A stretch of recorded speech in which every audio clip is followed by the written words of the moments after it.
Hello? Hello? Can you hear me? Hello? Hello? Can you hear me? What's going on, people? Welcome back to the Random Show, episode number 295. Dos nuevos cinco. Dos nuevos cinco. What's happening, people? What's going on? What's the deal? It's me, Agostino. How you doing? How you feeling? What's crack-a-lacking, people? Let me know what's happening in the stream chat. Holler at me if you see me. Don't be lame. Don't be stupid. Don't be weird. What's the deal? Talk to me nice or don't talk to me at all. How you doing, people?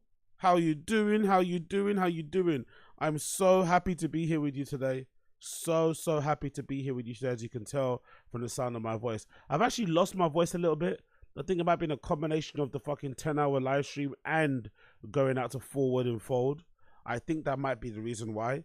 I might need to actually make some tea later on to kind of soothe this little horsey throat of mine, right? Horsey. But yeah, I'm good. I'm back, ready to roll, ready to stream with you motherfuckers. Before we begin, apologies for yesterday. I was meant to do a random show last night, especially to kind of be background noise for the boxing, but unfortunately I died. I did do a little stream before as well. I did do a little Taz previously, so, you know, or a podcast, let's say, and I ended up dying after the fact. So I do apologize for those of you who were waiting for me last night, but I couldn't do it. I died. But today I'm alive, I'm awake, I'm ready to go. Let's crack on. You know what to do. It's random show settings, comedy, and all that jazz and entertainment. You know how it's going to be, right? All that good shit's going to be happening today. If you enjoy the show and you see what you like what you see, make sure you smash the like button down below. If you want to help me further, make sure you subscribe to the channel too. We're trying to get the subscribers up on this channel. So if you want to contribute, to the journey, all right, if you want to aid the journey, if you want to aid and abet a black man who isn't a criminal that you know of, right? If you want to aid and abet a black man, then make sure you flip in, subscribe to the channel, like the stream, join the Discord, join the Patreon, which I will be updating. I keep saying all the time, but I will be updating it this week or today, actually. Do all of that good stuff, please, if you don't mind. Please, I'm begging you. Subscribe, turn on the notification, smash the like button, leave comments, join the Discord. Please, I'm begging you. That's about it, really. Get me? Come on, man. I don't even want to buy a gold house. You know, I don't even want to buy a gold house. I don't even want to buy gold. All I want to do. What do I want to do, actually? I don't know. I don't know. You know, I ain't that way anyway. I don't know what I want to do, man. I'm just here, man. I'm just here with you guys, just chatting shit, catching lols, you know, having a good old time. All right. So if you'd like to have a good old time with me, make sure you like the stream, you subscribe, you join the Patreon, join the Discord. There's a great little community over there on the Discord. People chatting and giggling and sharing pictures and shit, you know. Ha ha hee hee friendly stuff, you know. If you want some friends, do that. Yo, big up Wingus, wagwan. The Zynga Nation stands tall. Praise be to the We are here. We're here. Zynga Squad, We're Zynga here. Nation, Zynga Squad, Zynga Yeah. Nation, Zynga Squad, We're here. Zynga Nation, Zynga Squad, We're Zynga here. Nation, Zynga Squad, Zynga Nation, Zynga Now I Squad, hate Zynga it. Nation, Zynga Now I Squad, hate it. Zynga Nation, Now I Zynga hate Squad, it. rise up. Now I hate it. You see? The first 3 I was okay with, and then you carried on. I fucking hate it now. You reminded me why I hate it. Now you reminded me why I fucking hate it. But you know what? I don't hate you, Wingus McDingus, or Wingus Nation now. It's not Wingus McDingus. Now it's Wingus Nation. It's fucking hilarious. Big up Wingus Nation. You're a fucking legend. Big up Wingus Nation for the dono. Big up the dono gang. So today's show, a little breakdown and a little overview for you. So going forward, I'll actually do this going forward. So I'll add it to the timestamp so you know what I'm going. Overview. We're going to be talking about deaths. We're going to be talking about comedy. We're going to be talking about golden hour. We're going to be doing some chin, firing a kid, no jumper. And that's it. That's basically the premise of the show. Okay? Yeah? Cool? You feeling that? Alright, cool. Bless. Let's roll. Let's roll. Let's roll. So, first things first, I want to talk about. First thing being first, though, let's talk about this. First thing being first, though, let's talk about this. So, for some reason, I have gone somewhat mini viral on my side of the internet for a very innocuous comment in reply to this story regarding Kanye and Kim Kardashian's kid, the first child, Northwest. She had a really cool little interview cover story thing with Interview magazine, a cute little photo shoot and an interview as well, Q&A. Interview, not Q&A style, but just an interview, you know? And she said something kind of revealing in the interview, which I thought was a little bit weird, right? So I commented on it. So this is Kim Kardashian with her kids, all them gorgeous little babies there, Kim and Kanye's kids.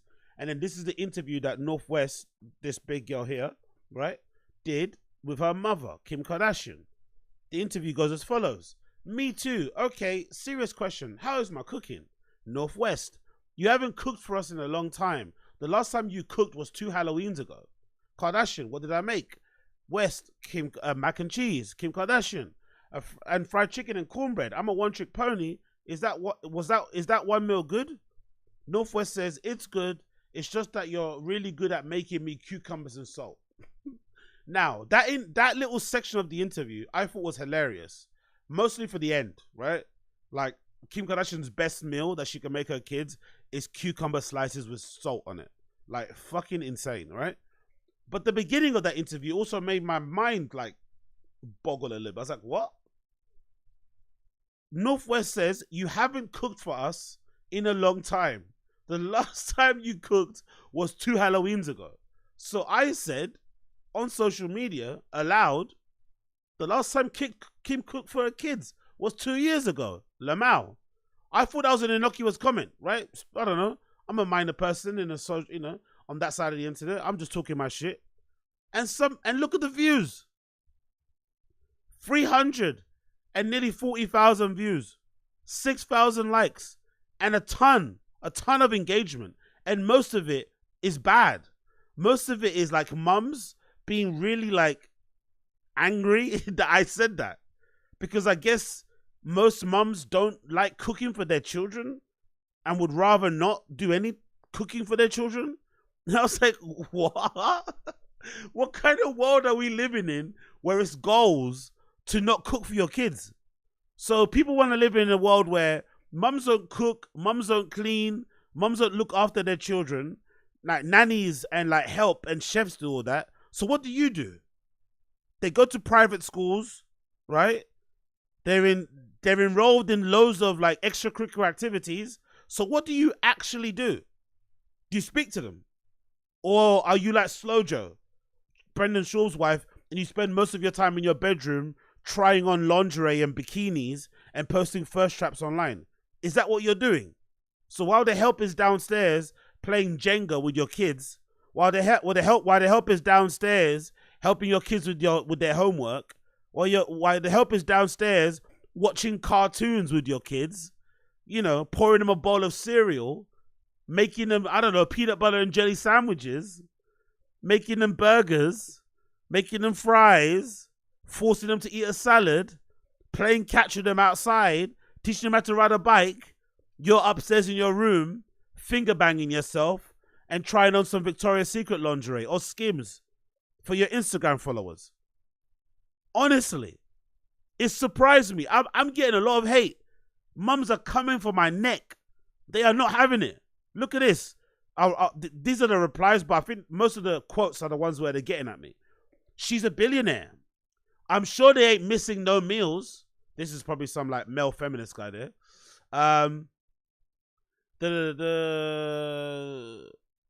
What's the thing? She likely can't cook. She didn't grow up having to cook and clean. Who cares? It isn't like she said she hasn't eaten in 2 years. But I didn't say that. I think Twitter is amazing. I love Twitter because the communication on Twitter is always so snarky. It's always so venomous.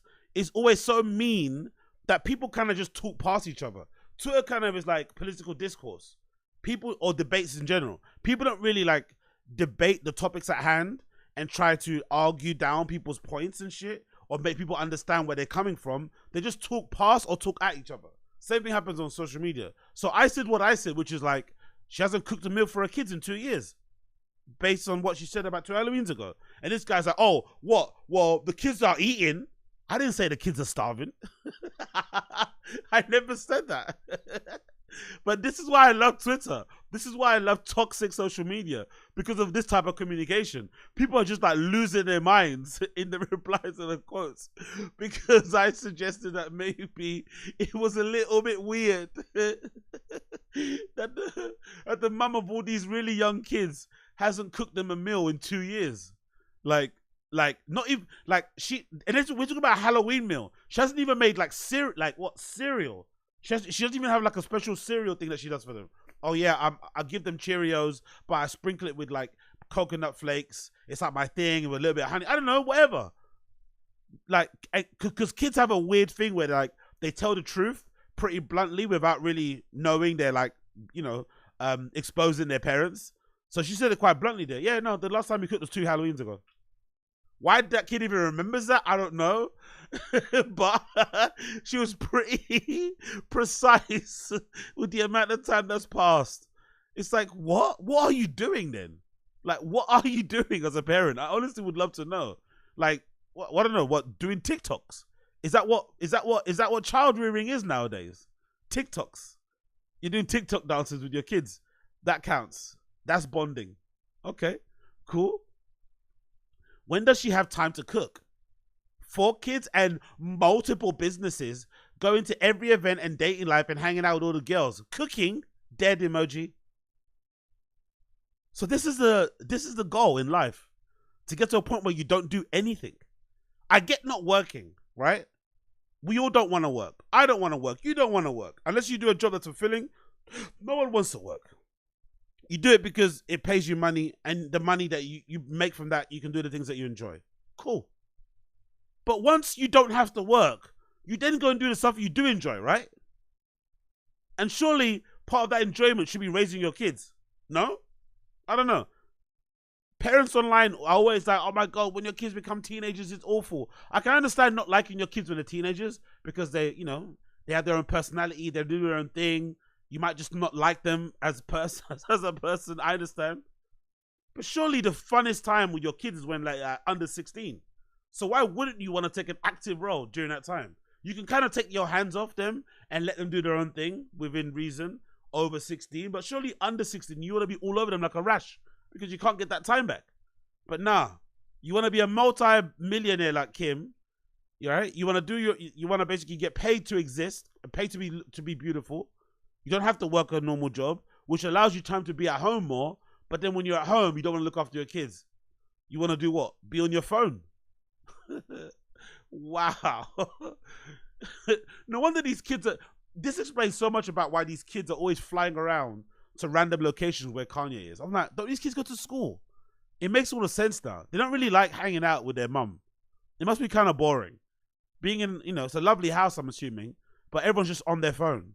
Or in a meeting talking about things they can post on their phone or on their laptop or in the bathroom or in their bedroom, trying on outfits, you know, doing poses in a swimming pool, taking first track pictures.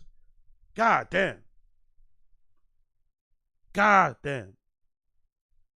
Continuing on. I wouldn't be cooking for them kids either if I had KKK money. Ku Klux Klan money, yeah? Cool. If I had that kind of money, I'm never cooking again. Rich people have chefs. I understand. People have chefs. I get it. I get it. I get people have chefs. I get it. I truly do. But surely at some point, at some bloody bomberclout point, you want to just cook a couple of meals for your kids, for your family, just for the fun of it. Sometimes cooking, in my experience, sometimes you don't even need to get it right. just the effort of doing it is kind of fun. And I'd imagine if you got a bunch of bambinos, it's probably funner, making them laugh. Oh my God, you fucked it up again, mum. You know, and then decided to order McDonald's. It might be kind of fun, you know? Why not? Why the hell not? But nah, let's just have the chef cook all the time. Let's have the nanny look after us all the time. Come on, man. Come on. These people. Surely no big deal here. Point for cooking is to eat. And there are kids starving. And are the kids starving? Everyone keeps saying, are the kids starving? And I never said they were starving. They probably have a chef cooking shit. Kim can't even think to make herself that child is fine. Okay. I don't expect any billionaire parent to be cooking for their kids instead of having a private chef. But the audacity of Kim asking her about cooking, how did she expect other than a roast? I think because she's maybe a little bit dim, to be fair, which is nice. I kind of like that Kim is a bit dim. I'm not gonna lie. I kind of like that Kim is a bit dim and doesn't pretend to be smart or doesn't try to sound or look smart. She is proper dim. I really appreciate that. That willingness to just be, okay, cool. I'm a little bit dumb. I'm not going to sit here and try to be an intellectual or try and learn things. Like, you don't pay me because of my brain. You pay me because of what I look like. You know what I mean? Let's relax. So let me just double down on the looks and keep it moving, you know? So I like that. I like it. Going to be on, no, yeah. It's the Kardashians. You don't think they have a chef or eat at high-end places. Some regular income people don't cook all that much. It's subjective to time, ability to cook, and knowledge about food. She definitely just paid for a chef, I reckon. Bruh, nah, that's not true. Regular income people have to cook. You don't have an option. Maybe you have some delivery food thing sometime in the week, but to think that there's somebody, I'm sure there is people out there, but I think most regular income people have to cook because, you know, what else are you going to do? Order in every single day. You know, we're not fucking Dark Side Phil. We're not Wings of Redemption. We're not Boogie out here. You know, especially if you have kids, that kind of, and I don't think all three of those guys don't have kids. So if you have kids, ordering in like all the time is going to be really expensive. And even just the ordering process will be annoying. The ordering process when you're living with your boyfriend, girlfriend, wife, or husband is already annoying. Imagine how annoying it will be every day ordering with your kids on a fucking delivery app. Trying to make up your mind where to eat. Should you split the orders? Should you order from all one place? Blah, blah, blah, blah, blah. They haven't got that thing that, like, it'd be fucking exhaustive. So maybe just being able to cook something is going to be helpful. And you're going to jump in your car and go to a drive-thru every day? Fucking hell. It's the Kardashians. You don't think that they have a chef? Salt and cucumbers. I wouldn't be cooking if I had Kim K money. The fact that she is 9 at the time, she's only 11, is super conscious and aware. And she has the nerve judging Chloe about being a good mother. That back when she fried the chicken for the show, North said, I don't know about that. Are you generally shocked that a multimillionaire cooking for her kids, her kind of money gets you a private chef? Oh no, how do her kids survive? Send child services right now and remove the kids from that awful family that doesn't take care of them. Is this supposed to be surprising? She's a billionaire. Families with less than that have full-time chefs. The children are fed. Why does it matter that Kim's not cooking? This reeks of misogyny. Look what I wrote. Honestly, Twitter is the best social media platform in the world. I do not care. Look what I wrote. Look at the words that I wrote. And I'm being accused of misogyny. I simply said the last time Kim cooked for her kids was 2 years ago. ? Lamau. And I'm being accused of misogyny. Social media is undefeated. I love social media, especially Twitter, one of the best platforms in the world. And if you don't mind getting some really mean comments back, I think throwing out some stuff on Twitter is a good way to kind of like reawaken your spirit and make you chuckle, especially for someone like me and you love to see people lose their shit on text over something that you said that is plainly obvious what you said, but they interpret it another way. I love it personally. If you gotta handle this sort of stuff, don't do it, because my mentions are going off. Like every time I check my account, I've got like 1 million mentions of somebody saying something kind of rude to me, or because I said that one line. So if you can't handle it, stay away. But if you can't do this sort of stuff, I implore you with everything in my body and in my soul, please join Twitter. Please join X. It's such a good time, especially now that Elon's taken over it. It's fucking psycho land, right? There's no moderation. There's like straight up neo-Nazis on here and shit, like saying the craziest shit. It's so fun. It's so fucking fun. I swear to God, it's so fun. Anyway. I fucking love this post. Let's move on. I've been thinking a lot about death lately, obviously, in the wake of the news of Jackmaster. So RIP Jackmaster, the legendary DJ. I must say always legendary, because I think sometimes when you leave that sort of outside impact, especially despite your age, you are legendary because your influence lives on. Do you know what I mean? People are going to remember you until the end of time and shit. So RIP to Jackmaster, RIP to Jack Revell, who unfortunately passed away yesterday. And another person also passed away yesterday. Bloody hell, pretty crazy, right? Look who else passed away. Popular Atlanta radio host Wanda Smith dies day after birthday. Fucking hell. What's worse?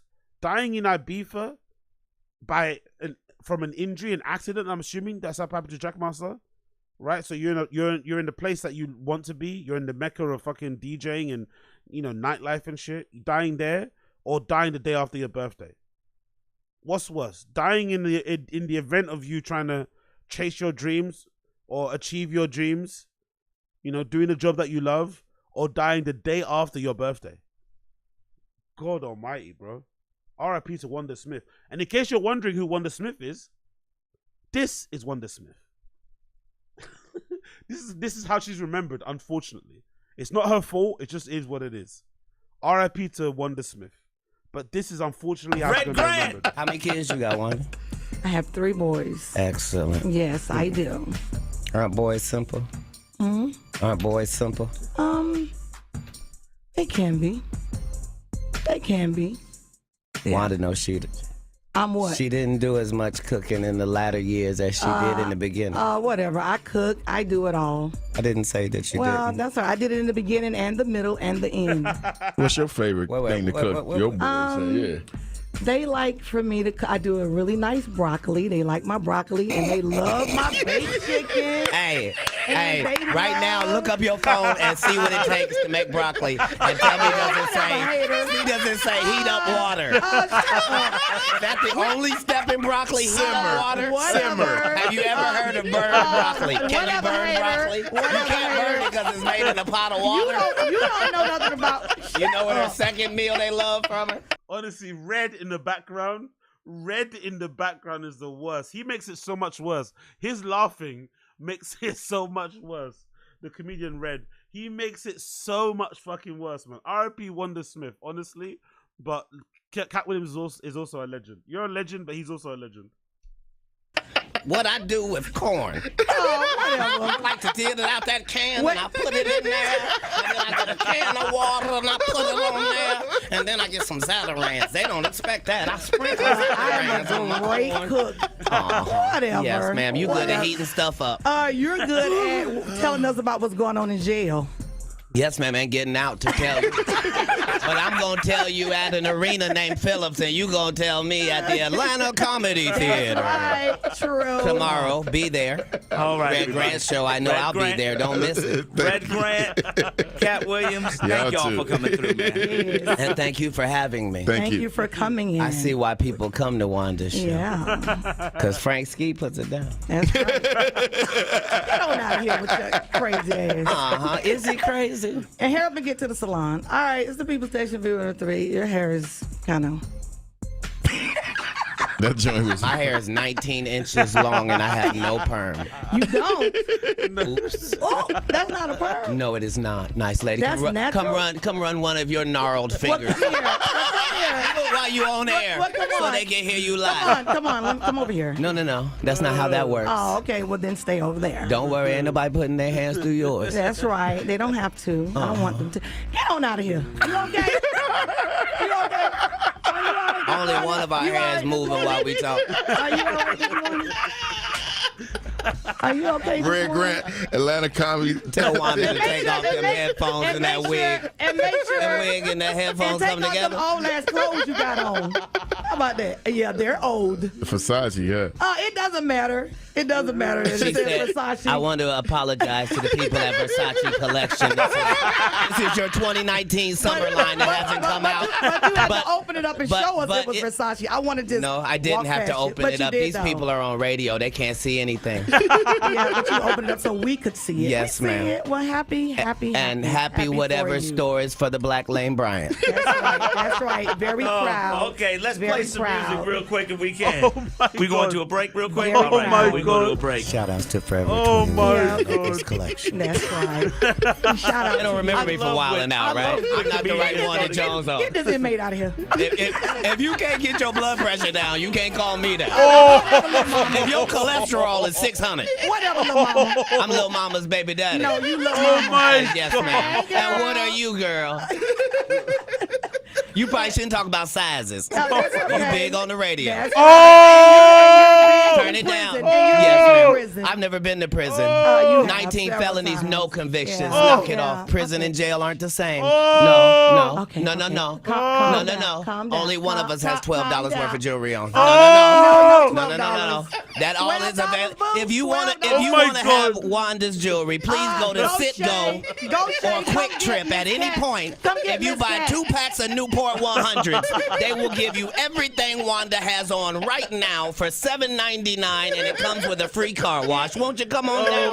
Yes, thank you. Absolutely. We appreciate it. Go, The Shay, show please starts come at get 9. her. Wanda gets to the stage at 9:17. Go, Please come on Shay. down. Go, Shay, please come get Miss Cat and do her hair. She's almost out of breath. Be careful now. Even on the radio, you can Yes. hear the fact that exercise has crept into her vocabulary. Yeah. Hurry up, little mama. We're done. You already used that one. Don't Yeah, repeat your and jokes, I'm Fred. looking Oh at my you, man. God. Go ahead. We'll go to Get break. your ass out of here. Oh my God. R.I.P. to Wanda. R.I.P. to Wanda Smith, but that was a legendary roast, man. Legendary roast. She walked into that a little bit. I understand why she did it. It's her show, and Cat Williams was kind of flexing, but that was a wrong guy to go at, man. Legendary clip. Yeah, exactly. The roast was epic. Exactly. Big up the freaking chat. Wagwan case of Moses.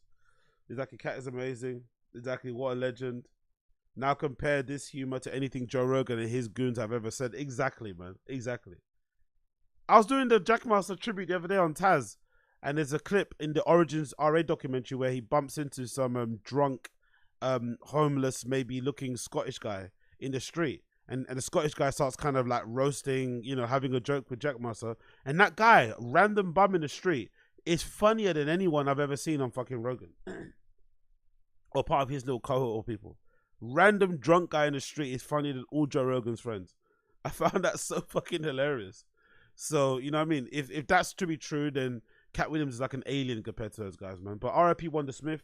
Quickly read the article. A key voice to the Atlanta entertainment scene is no longer with us. Popular radio personality Wanda Smith passed away on Saturday, according to Atlanta's V103 radio senior vice president and market manager Rick Caffey.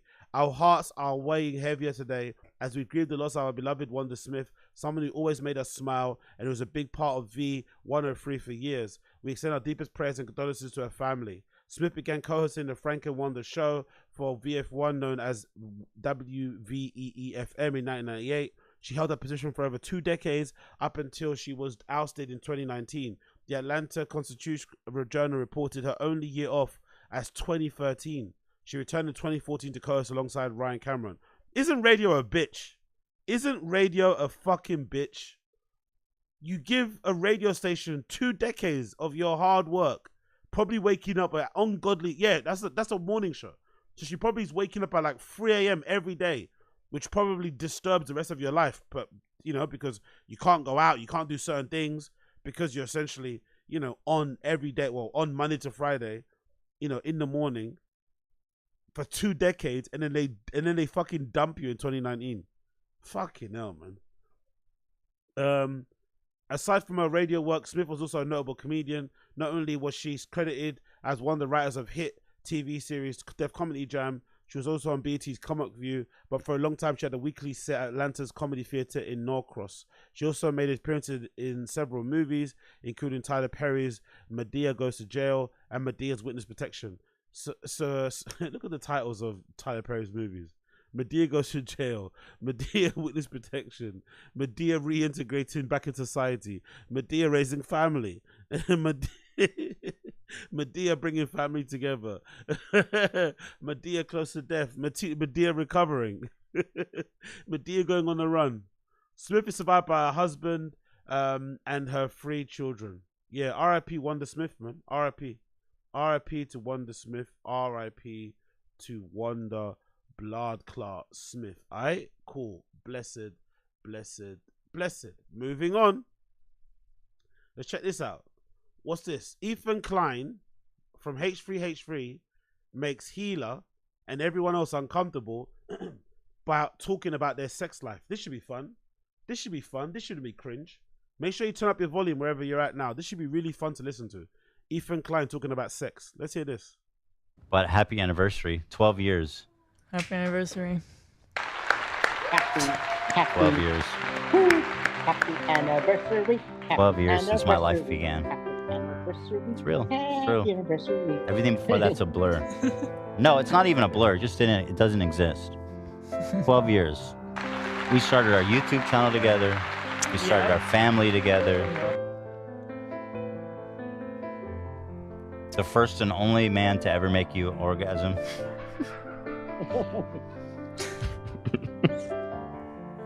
I feel that's important to share. Alrighty. Yeah. Okay. He does it all. Thanks, everybody. Heal, everybody. It's true. Still do it. I can still do it. I'm happy for you, bro. I mean, shit. That's what marriage is, you know. She's coming back. Happy anniversary, though. I love you.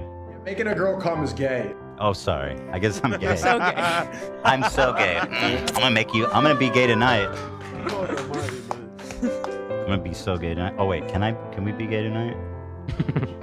Yeah. I thought I was gay. can. I watched Okay. gay porn. Why not? I don't know if you were, Oh. That thing.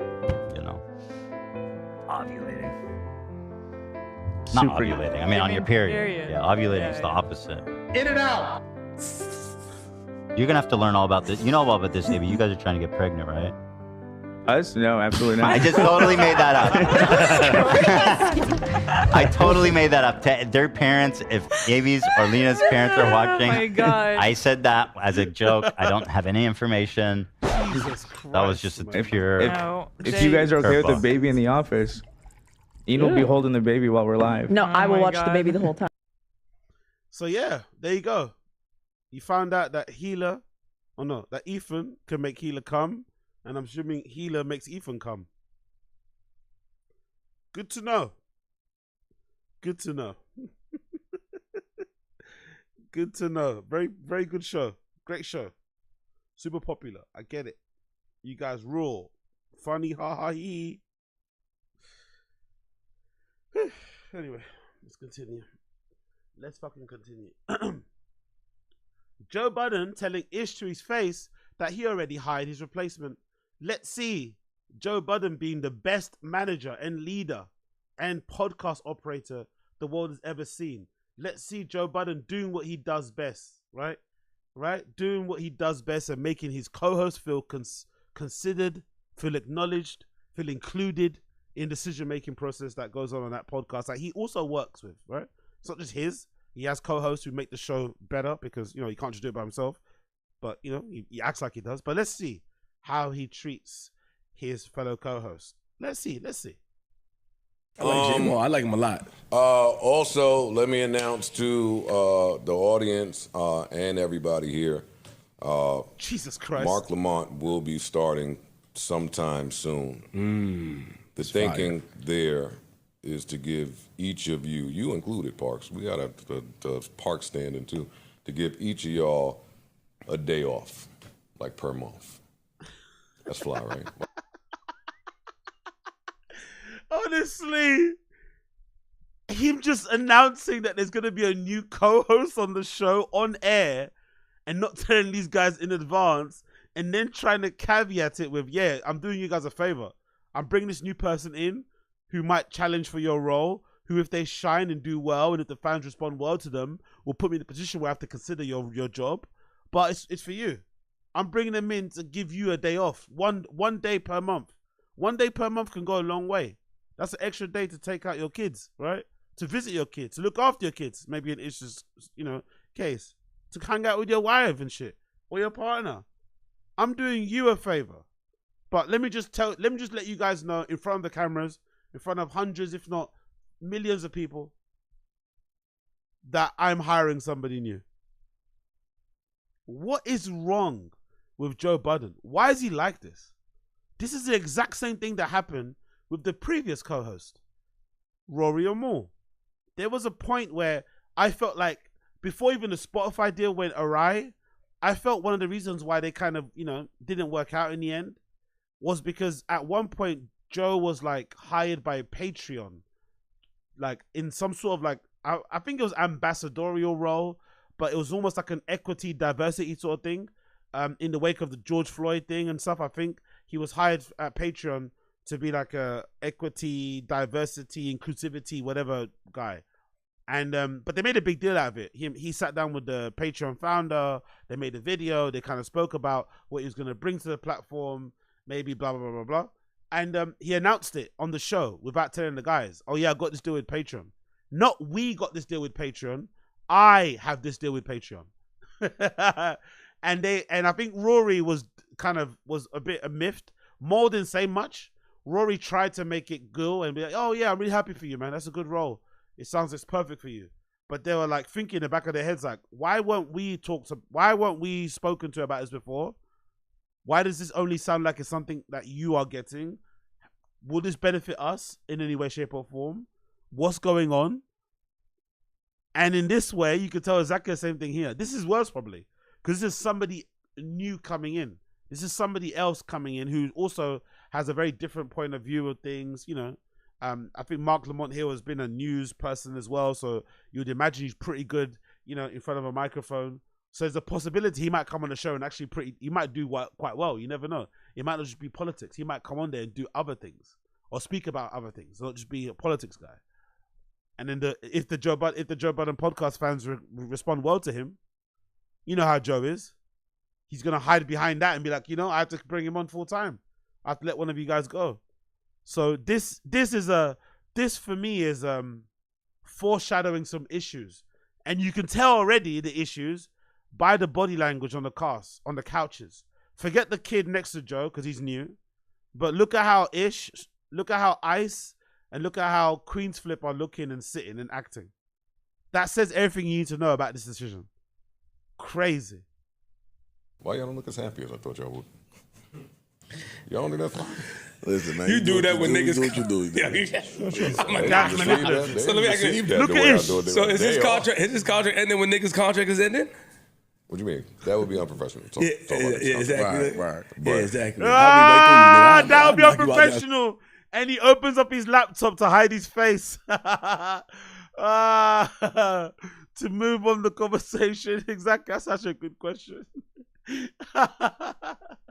That will be unprofessional. Oh, so it's unprofessional to talk about when this guy's contract's ending, when other people's contract is ending, but it's not unprofessional to announce that you're hiring a new co-host in front of your other co-hosts who may or may not be going through their own contract issues. That's not unprofessional. For the first time they're hearing about this new guy joining is when you're recording, when you're quote unquote live, when you're in front of your audience. That's when they find out. Don't get me wrong, it makes for good podcast TV, but Joe Budden treats people so fucking badly. And it's funny because I think in Joe's head, he always thinks he's the star, which he might be, don't get me wrong, but he still needs people to make this show. No one's listening to Joe just sit on his own, talk. No one cares. He works well when he's got other people to bounce off of because he's so crazy and because he gets so loud and he says so much dumb shit and he's so manipulative and stuff and he's so gaslighty and shit. That actually works well with people in the room. You need that. You need people to be combative. You need people to kind of disagree, agree, gas him up, all this sort of shit. But in his head, he thinks he's the only person that matters. So he thinks, why am I going to tell these guys ahead of time? It's my show. It's a Joe Budden show. Right? It's a Joe Budden podcast. I don't need to tell you. But now look, look at the responses that gets. So he wants to lead the show the way he wants to lead the show. He doesn't feel like he owes anybody an explanation. But then when they don't respond well, or they don't respond how he wanted them to respond, he gets his knickers in a twist. He's like, surprised, huh? Why didn't you guys react the way I wanted you to react? Maybe because you didn't consider us? That's it. Corey, don't jump in. Don't jump in either, Corey. Not the niggas that take all the days off, not excited when I plan for y'all to get days off. I don't have nothing else that's important. I don't. And I can't. Fucking hell. He's so... That thing he used to do with the young girls that he used to get accused of on Love and Hip Hop, where he manipulate and gaslight. He tries to do that with men, but it doesn't work with men. Men don't really like. He can only get away with this in some extent on the show because it's his show. He's the famous one. He has the money. Obviously, he's obviously the boss, quote unquote. So that obviously allows you to get away with certain things. But they're not happy about it. You can see via their faces. No one's happy about it. Everyone's just like, Ish isn't even smiling. Look at Ice. Ice is a company man. Ice is a proper bootlicker as well. And look at his face. He doesn't look too happy. Like, he doesn't look too happy at all. Right? Look at Queen's Flip. That smile doesn't look genuine. He ain't smiling with his eyes. He's just showing his teeth. And look at Ish's face. Oh, all right, nigga. All right, my nigga. All right. I see what you're doing. Cool. Completely stone-faced, no emotion. He's neither smiling or anything. He's looking at Queen's Flip laughing. You can see Queen's Flip isn't really laughing. He knows what's going on there. Jesus Christ, bro. The attempt at manipulation and gaslighting from this guy is incredible. I hired this guy to give you guys it's completely missing the point. The point is, you should have told these guys beforehand. Or at least before hiring them, giving them the feeling like they were considered in... Because it's all... Sometimes these type of things, it's all just making people feel like they're included. Even if you make the decision on your own. It's almost like just making somebody feel like they're included. So just, hey, guys, I'm thinking of getting in someone new. Maybe somebody with political experience, especially in the lead up to the fucking election. Right? Maybe. That might be a good idea. And this person might also give some of you guys an extra day off per month. And we can cycle it in and out. But, nah, I don't do that. I just announce it on the show in front of everybody, live for the first time, and then I get annoyed when you guys don't respond the way I want you to respond. How can you do things the way you want to do them, but also control people's reaction? You can't do that. It doesn't work that way from my experience. But I could be wrong. I don't think it works that way personally. But Jesus Christ, his face. Everyone's faces. Ish just sitting there stone. Not even... Ish didn't say a word. I think I heard like Ice, kind of snicker. But Ish didn't say a fucking word. Look at his face. Jesus Christ. He is so pissed off. He's so angry. Because there is such a strong possibility. There's such a strong possibility that this Mark Lamont Hill guy could come in and really impress. And then people are then going to start pining for him to be a permanent member of the show, thus creating even more instability, even more disagreement, even more. But, in some respects, you think, Joe is a fucking chief executive officer of COE, content over everything. So a part of me wonders if maybe he purposely did this because he knew how it would go down, and this would also be another fucking storyline in the ongoing JBP drama. Because when they don't have news to talk about, one thing they love to do is COE, content over everything, turn in, talk about behind the scene things in front of the camera to stir debate and arguments and shit, get people talking, all that malarkey. So who knows? This might all be a ruse. This might all be a play to get clicks and to get views and to get more Patreonies. But, at what cost? At what cost? At what cost? Because now the staff are pissed off and they're angry. They don't feel considered. They don't feel seen, right? They don't feel seen at all in the slightest. And I've always wondered in this show, because I've stopped watching Joe Biden podcast. I stopped watching it when Rory and Moore left, right?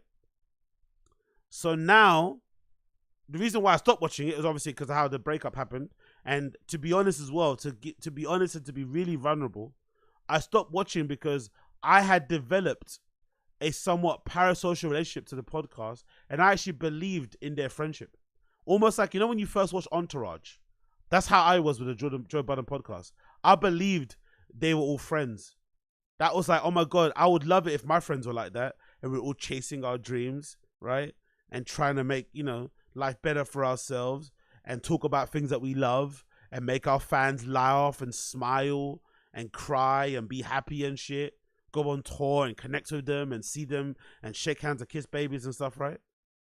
I was really involved that way. So when Joe, imploded the pod and blew it up because he's a narcissist and a fucking prick, I stopped watching the show. I couldn't watch it again because all that whole unfold the creators things Joe was on about, right? That whole narrative they were running with about, Joe was this failed rapper who didn't make it and had to retire because no one listened to his music and he fucking sucks as an artist. He then pivots into podcasting. It takes off and he's now able to kind of fulfill his dreams of being being known as a celebrity, and he's recognized now. His music is now getting better recognition. He's also, people forget too, Joe Budden had a really bad perception on the internet. Mostly because of love and hip hop, I think, but also just because of his personality. He's a kind of easy to hate kind of guy. Easy to love, but easy to hate as well. But the podcast sort of rehabilitated his image, in my opinion. I think it really did a good job of like humanizing Joe and showing that, oh shit, this weird guy who is fucking strange and annoying, right? And a bit of a gaslighter and a liar and a manipulator and stuff, all this malarkey. He actually has friends. Oh, look how his friends handle him. Look at his friends kind of laugh at his face. It kind of humanized him and made you like Joe because you understand, oh shit, he actually has friends. But the moment he pissed, he fucked over his friends, never looked at the guy the same way again. Never, ever, ever, ever. And I think a lot of people are the same. But, people stay and watch the pod. But the funny thing is that he always gives me the impression that he thinks he's the one that everybody, I don't think it's impression. I think it's probably true. He probably thinks the majority of people that listen to the show listen only for him. But it's like, if that's true, don't just do your own pod then. If you don't like, explaining yourself, you don't like, having to crowdsource opinions about where the direction of the pod should go. You make all the calls, you do all the negotiating. It's all you, no one else. It's your show, your name on the marquee, blah, blah, blah, blah, blah. If that's the case, just do your own thing. But he still needs people, It's my show, but you always have co-hosts. There's always a revolving door of co-hosts coming in and out. So let's see Wagwan. I'm curious to see Wagwan. Or the Lamont edition might be a catastrophe. Maybe. But I don't think it will because these guys aren't the most clued up when it comes to news, politics and shit. So maybe him coming along and having some facts and having some knowledge of what he's talking about might actually bode well for the pod because, they're not really sticklers for fact checking and shit, which makes the show good, to be fair. When I was watching it, I kind of did like that they didn't fact check. It kind of makes it fun because they're just shooting from the hip and talking out their asses. But I don't think Ish enjoyed that one bit. I think Joe enjoyed the chaos of it and, setting off a fucking awkward grenade in the room. But I don't think Ice and Ish enjoyed being, made aware of Mark Lamont's imminent arrival on the JBP. They did not look happy in the slightest. So let's see how it plays out. It could play out well. It could play out wrong. We never know. We never know. What you guys saying in the stream chat here? Think Budden's seen Gringo Pappy? Probably not. Too many guys on the pod though. I don't know. I don't think you can ever have too many, I'm not going to lie. I don't think you can ever have too many, especially when you're just talking about cultural stuff. It's just like a hangout. It's like sitting in a barbershop, listening to people talk. You don't need to, there's a million voices going in and out and shit. And that still works. That's still funny. That's still a good time. So I think pods don't really, there's no limit really. Honestly, I would like to see a podcast with like 100 co-hosts on it. Just everyone kind of, jump in. Because naturally, throughout the duration of the show, some people will rise to the front, some people will go to the back. So it works out anyway. I don't actually mind the chaos of having all the stuff. I just find it, I just know the hosts don't probably like it, Especially the ones who are like the permanent ones kind of, who want to make the most money from the show. They don't enjoy having to split their probably earnings with more people. I'm sure they don't. I'm sure they don't enjoy another new person coming on. Oh my god, man. Let's see. It might be all work. AZ was there. Hilarious. Think Budden's seen Gringo Puppy. Budden is under a lot of financial pressure, having to buy his Diddy tape back. Yeah, true. I also love the fact that lately, anyway, Joe's a lot more like flashy. He wasn't when Rory and Mo were on the show, but now he's way more flashy. Maybe because he makes more money now, because Rory and Mo aren't on the show, so he gets a bigger cut, or the show's making more. But regardless, he wears like big chains and like super, like, you know, a bit garish necklaces and bracelets and shit. And he generally, I think, always looks like the richest one on the couches. I always find that really funny.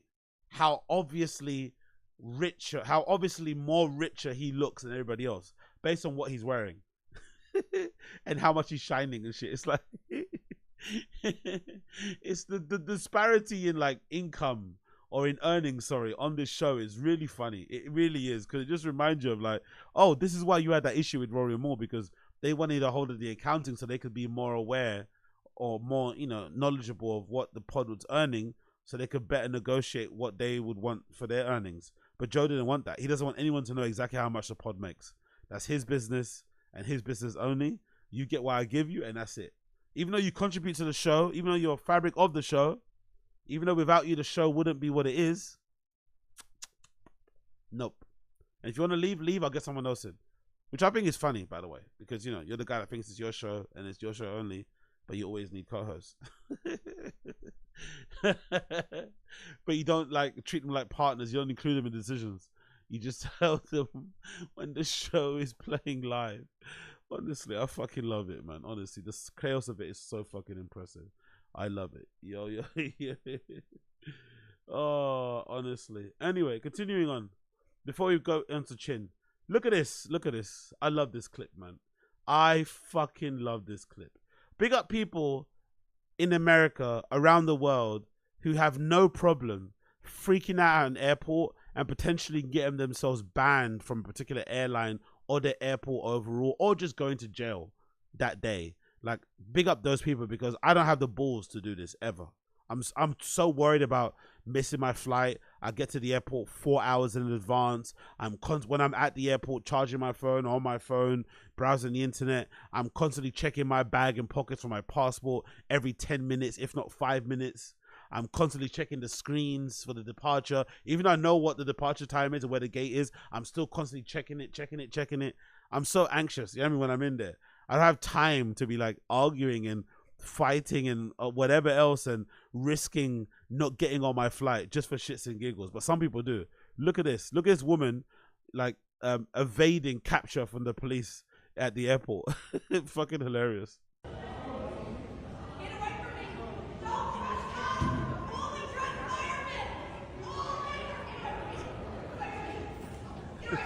Look at this.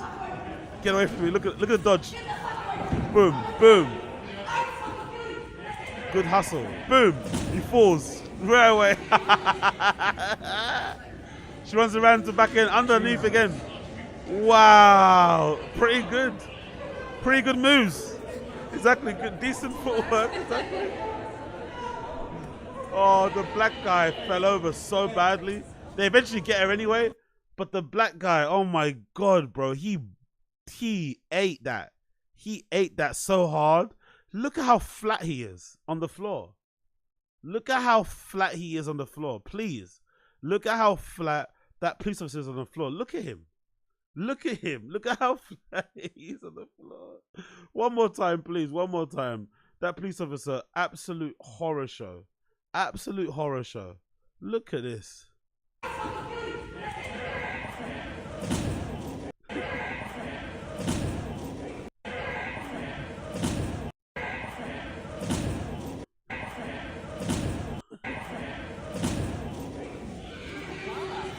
I love security guards who are so top heavy. They're so like, they got the beer bay top and then they put the fucking stab proof vest or the utility vest on top. So they walk around like that, like they walk around like they're constipated. You know what I mean? Or like they're pregnant, like man pregnant with the fucking thing. So if you do like those kind of guys, if you do push them, they're so top heavy, they will just like fall. You know, like, and they're probably finding it hard to get up. So you could, there's probably a good prank in there. I wouldn't do it because, you know, it's risky and I'm black, but it would be a good prank to go to like to shopping malls and whatever.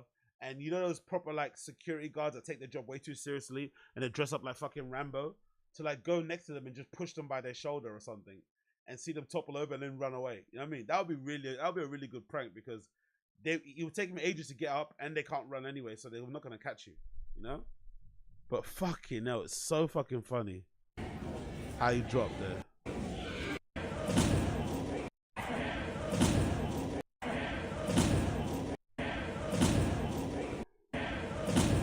And by the way, big up the woman. Big up the woman because she's wearing this really long cardigan, whatever thing. And she's also got a dress, a skirt or whatever. And she's also carrying a bag. So she's got loads of stuff that if you're chasing her, you could kind of like stretch out and grab and hold her and catch her. She's got a lot of stuff on her, right? I think there's even a scarf wrapped around the bag. But she somehow still is able to evade capture. It's really fucking slick. Because if you just grab her, you know, if you're a police officer or security guard, you just grabbed her fucking top, you could like, you know, restrain her and make sure she doesn't run away. But she still evades it. And she knows how she evades it. She just puts her head down and starts running. She doesn't look behind her. She just runs as hard as possible, and that gets her away. She's got decent acceleration. The footwork to get away from the guy is really good, but acceleration is really good. That little short acceleration. Look. Boom! And she jumps over the hand. Boom! So good. And it's really shocking that these guys can't run this distance around this kind of area in front of the fucking, you know, where you go checking your luggage. They can't even run this short, whatever, I don't know. It's supposed to be like less than 50 meters and they're struggling. God almighty, bro. Big up that lady, though. Big up that lady. Big up that lady. Big up that lady. Hopefully that security guard takes this as a wake-up call to get a bit healthy and shit, maybe a bit more fit, but probably not. Probably not. Cool, people.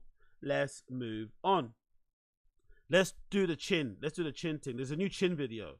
There's a new Chin Suyi video, and we need to watch that shit. We need to get that shit on here, and we need to watch that shit expeditiously. All right? Expeditiously. So big up everybody tuning in. Appreciate all of you for tuning in. Make sure you like the stream if you're enjoying what you're seeing. You're seeing what you're enjoying. Don't be lame. Don't be weird. Like the fucking stream. Help your boy out, okay? Help your boy out. That'd be much appreciated. Obviously, subscribe to the channel. Turn on your notification if you can. If you don't mind, turn on your fucking notification, pretty please. And let's do some chin content. Let's see what this Chin Suyi guy is saying. Bear with me 1 second as I get it up. The chin video we're watching is going to be urban camping, cooking, and fishing at Santa Ana River Lakes. Let's see what this fucking weirdo is doing. Let's see what this fucking weirdo is doing. Urban camping and cooking, by the way. I wonder if he's doing it with some black people. Is this urban camping and cooking with some black folk? Or is this just, you know, to describe him doing, I don't know, fishing in what? In his building where he lives. Like, what is this urban thing about? What's the urban thing about? Oh, and by the way, I already hate YC. I already hate YC. Men who wear like fingers like that, I hate, by the way. Guys who wear like thumb rings or rings on their first finger and stuff, like the only places mentioned where rings on their fingers are the last 4 fingers on your hand, or from your middle finger to your pinky. Those are the only places you should have fingers on. No first finger, no thumbs, please, if you don't mind. Especially thumb rings, incredibly lame. If you wear a thumb ring, you probably rollerblade. If you wear a thumb ring, you're probably a rollerblader. You know, you got what's that brand that does rollerblades? Is it Dem Skates? You got a pair of Dem Skates on, right? You tuck your trousers into your chinos, and you do like weird little things when you skate. You jump downstairs, and you think you're doing something. You flick your fucking heels up in the air and tap it with your hand, and think you did something cool. It's like, you know what I mean? Like, skateboarding is always cooler and harder than rollerblading. You're literally on your feet skating, like you jump and spin. Ooh. Try and do that with a fucking board under your feet. a board that can fucking cut your fucking shins open. You know, you could break your ankle landing, all this stuff, like, you know, skate. I don't know. I just see people rollerblading in my area, jumping down curbs, you know, with their little outfit on. Or that thing that I hate when people rollerblade, when they're just casually rollerblading and they're weaving through people and they feel like they're on some magic carpet. They've got this like air of fucking I don't know. They feel they almost feel like they're otherworldly, like they're floating among us. It's like, bro, you're on rollerblades. Why do you have this like cool aloof look? Like you've got this look about you, but your legs down below are doing all that shit. Fuck out of here, bro. Take off your thumb ring. Take off your fucking rollerblades. Go walk a dog. Look after your kids. You know, play Lockdown Ginger. Do something like that, please, if you don't mind. But again, what do I know? Absolutely nothing. Let's see what Chin's saying. First off, brewery that's here in Anaheim, California.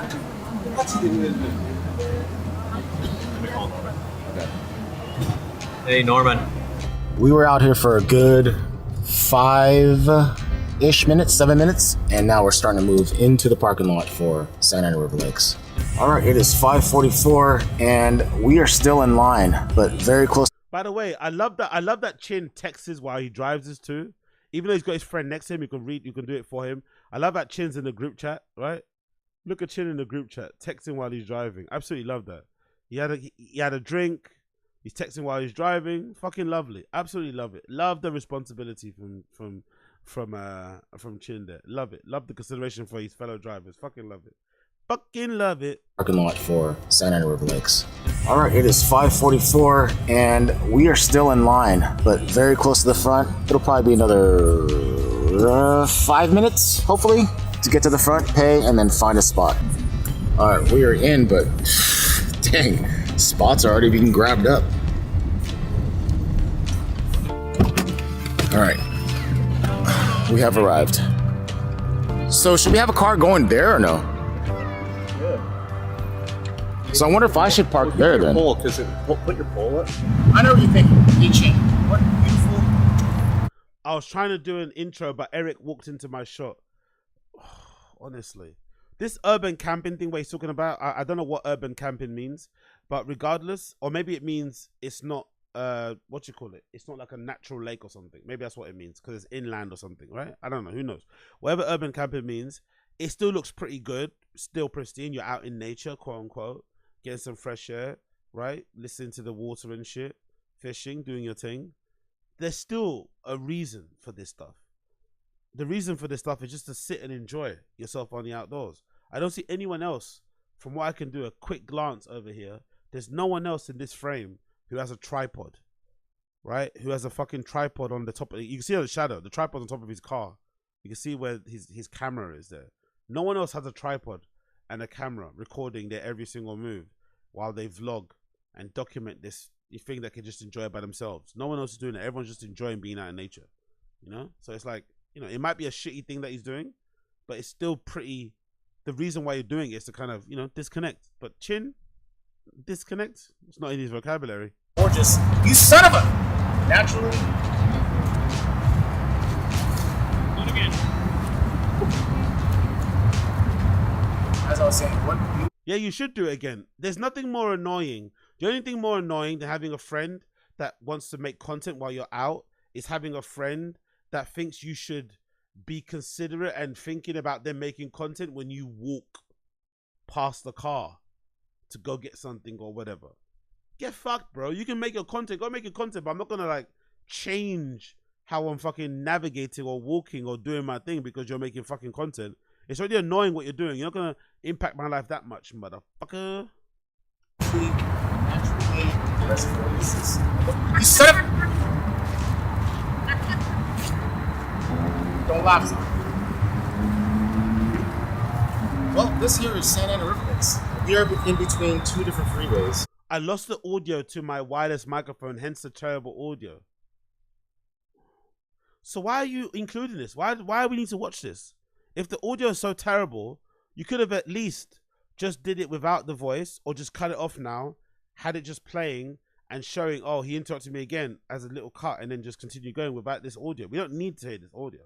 We can kind of get the gist of it or just have a black screen. Oh, the audio went, but here's a nice picture of the lake. I couldn't record the audio. I couldn't record because this guy kept walking in front of the camera. But no, we have to be included in all these fucking, like, it's almost like there is no BTS, right? There is no like cutting room floor bits and we see it all. Everything we see it. We see everything that goes on in his life, which is quite depressing because there's not much that goes on.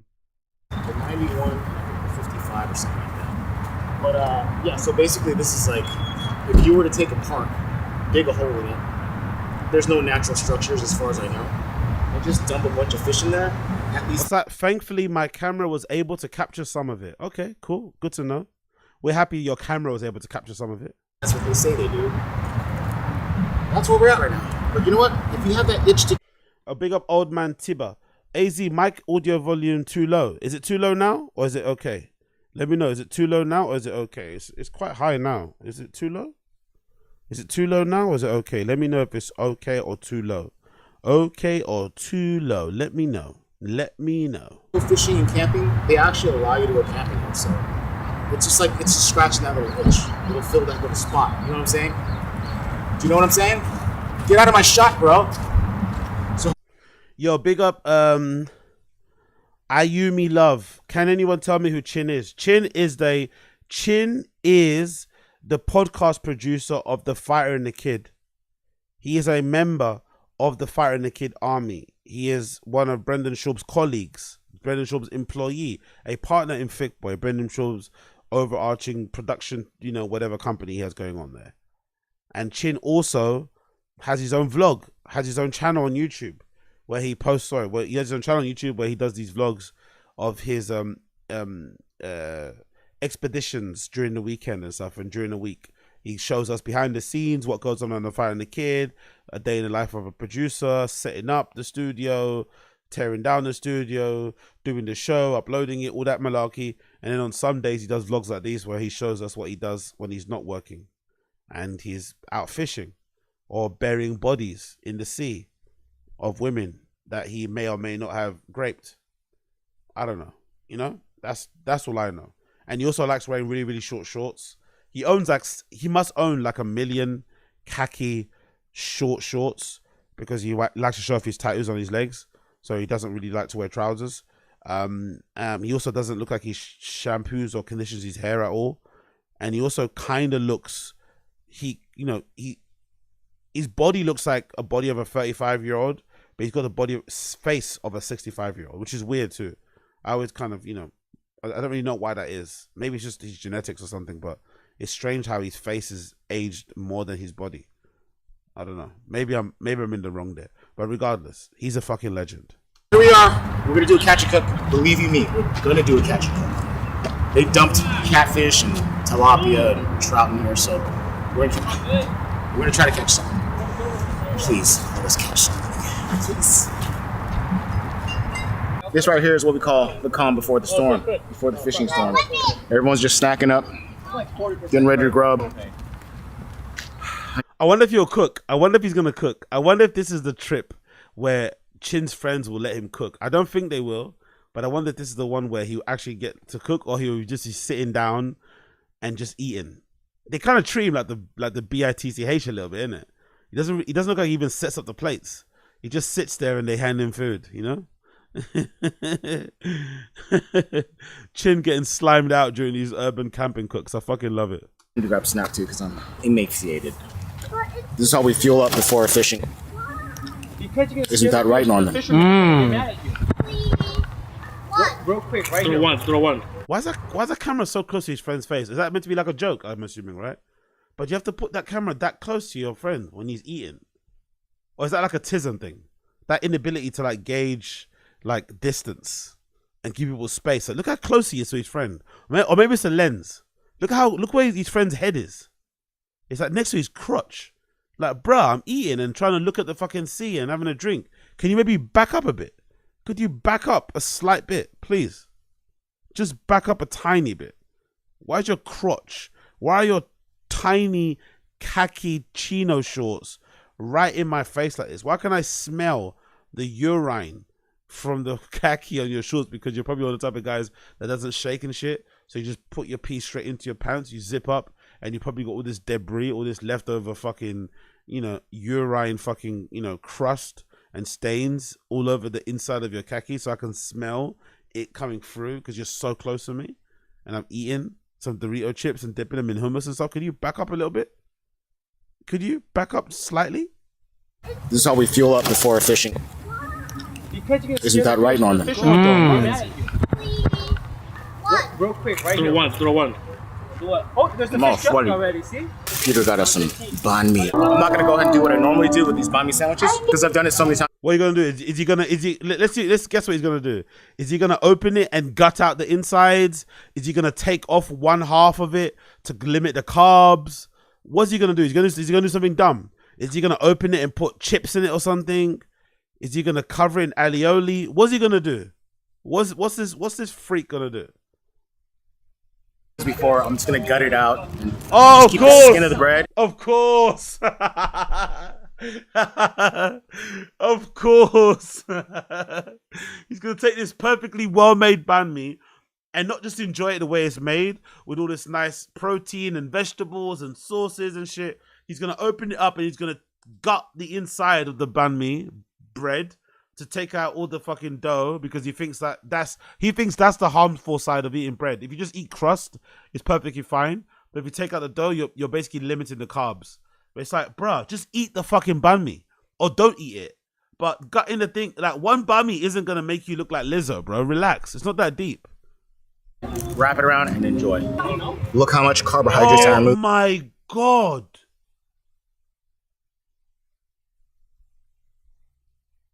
Oh my God.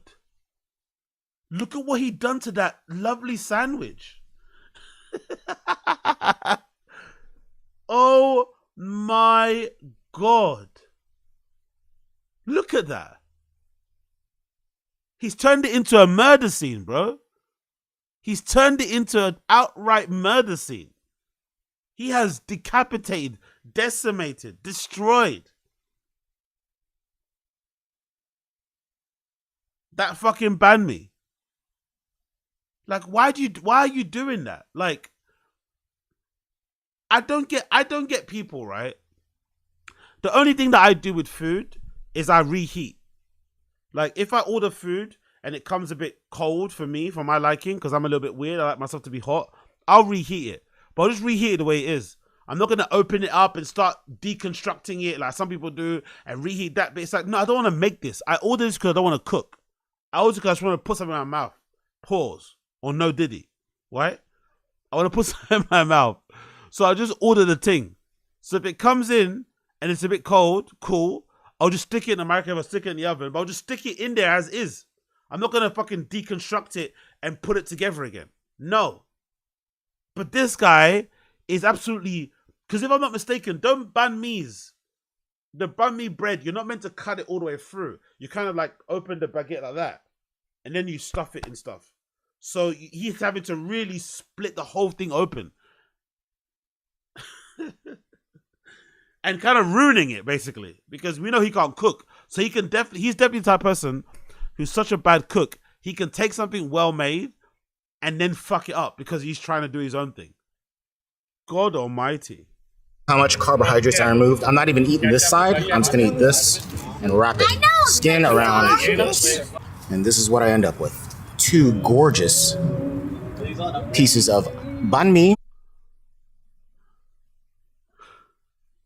So the point of this was to take off one... I think I actually guessed it correctly. To take off one side of the banh mi and then use that one side and cut it in half and then put... What is the point of all of this? There's not even that much dough in the bread. I've seen way more dough in bread. It's not even that doughy. It really isn't that doughy at all. And banh mi's are usually full of veggies. Look at that. It's quite a fresh thing. It's full of fucking vegetables. It's not even like this is a Subway where they like cover it in sauces and cheeses. This is like full of veggies. It's pretty fresh tasting, you'd imagine. Like, surely that can offset some of the carbs, no? For one day. You can't just eat that and then go for a run or something. Is that not... And offset some of that stuff? Or maybe fast. Is that not that difficult? You have to, I'm going to just like completely gut the thing and what a weirdo, man. Without all the carbs. Well, I mean, there's still some carbs on there, but just the skin of it. And these are going to be just... Bread doesn't have skin. There's no such thing as bread skin. The skin. You're having less carbs, maybe. I don't even know if that's true. I even doubt. I'm honestly doubtful of how much carbs you're taking away from the fucking baguette by doing what he did. Like, I don't know. Carbs are carbs, whatever. There's probably carbs in that vegetable. I don't know. I don't know. Incredible. You know how I normally do campsites? There's no campsites here. It's like first come, first serve on the lake. As you can see, it's a huge... Yeah, I bet Chin hates that, innit? Chin loves a good booking. Chin loves a good pre-book. Huge. Uncle Chin! Yes! Hello! Hello! Are you recording? Yes, but you're too young to be on camera. I know.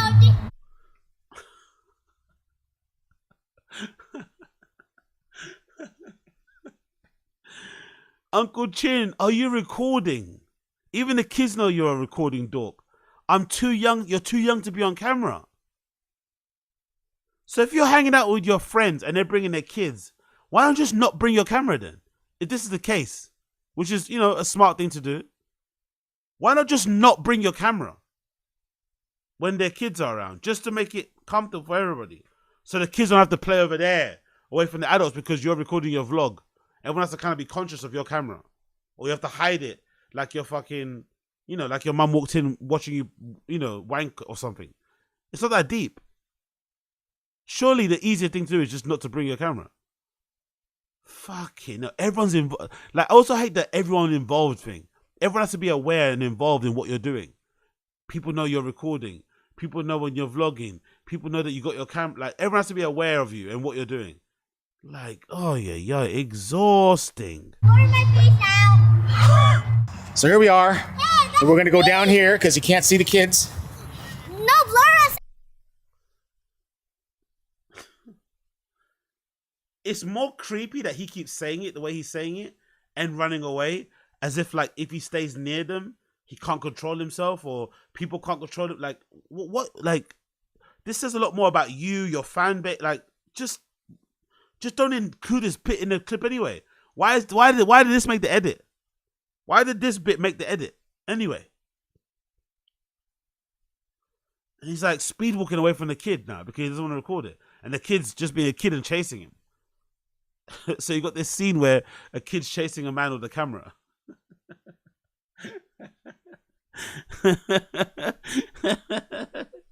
Oh, I love it. No, and there's our campsite. Our guy Santi is like parked in the lake area. There's our eating station.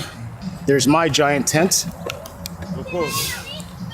There's that beautiful Toyota Prius. Hold on.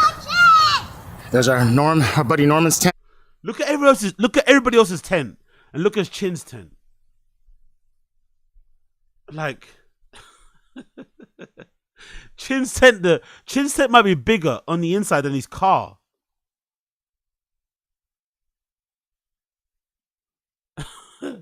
Chin's tent might be bigger, the interior of it. There's probably way more space in there than his fucking car. And look at his friends with their actual normal one adult sized tent. Chin's got a tent that could house like a whole family. There's that beautiful Toyota Prius. Hold on. There's our buddy Norman's tent, which is a tiny one near a fire pit. That's Eric's tent. Yeah. Wagwan Quayle in the chat. What's good? Big up Quayle in the chat. What's good? Yeah, I think that might be Chris Mac. I think that might be 6 person. Yeah, I think so. I think you're right. You know, I haven't been to a festival, so I haven't camped in a long time. But I'm gonna say the thing we see in front of us now is a standard 2-person tent, which is what most people take with them. You don't take a 1-person tent; it's a bit too small. But if you're going camping on your own, if you're going to a festival, or if you're camping in general, you'd usually take a 2-person tent, which is that. Chin definitely has. That's definitely a 5-person tent. Definitely. That is fucking huge. That's like one you could like 2 adults, 3 kids, or 4 adults easily could fit in there. Easily. It's fucking massive. It looks like a literal mini house, a little mini castle. There's that beautiful Toyota Prius. Hold on. There's our buddy Norman's tent, which is a tiny one near a fire pit. That's Eric's tent. That's Norman's car and Eric's Honda Accord. And then this is... He's definitely special, isn't it? Why are you showing your friends' cars? Like...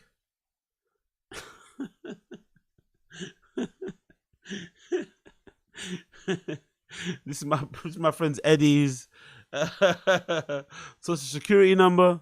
This is his bank card. That's his wife. No, actually, that's his ex-wife.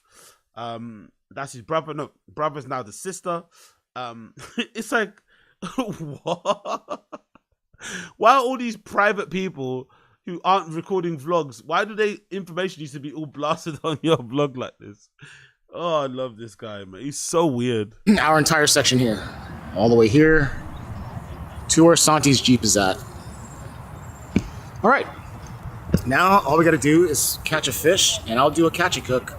Fish tacos, fish burrito, fish sandwich, something. I don't know if the sun's messing this up, but this is the only angle I have because got a bunch of kids over there. It's loud. There's music. I don't want any copyright issues. Oh, so like it's a camping trip.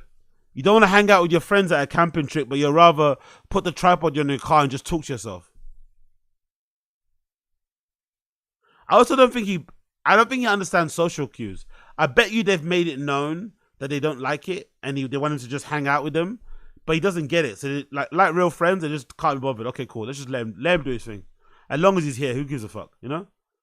Like, whatever. The guy's a weirdo. As long as he's here, he's hanging out. It's all good. We can see him. But I bet you they've made it known in one way or another. Are you going to bring a camera again? Yeah, of course. Oh, okay. He just sits there.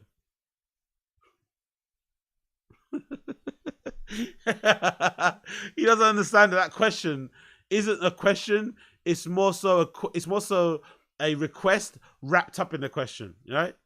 Are you going to bring your camera again?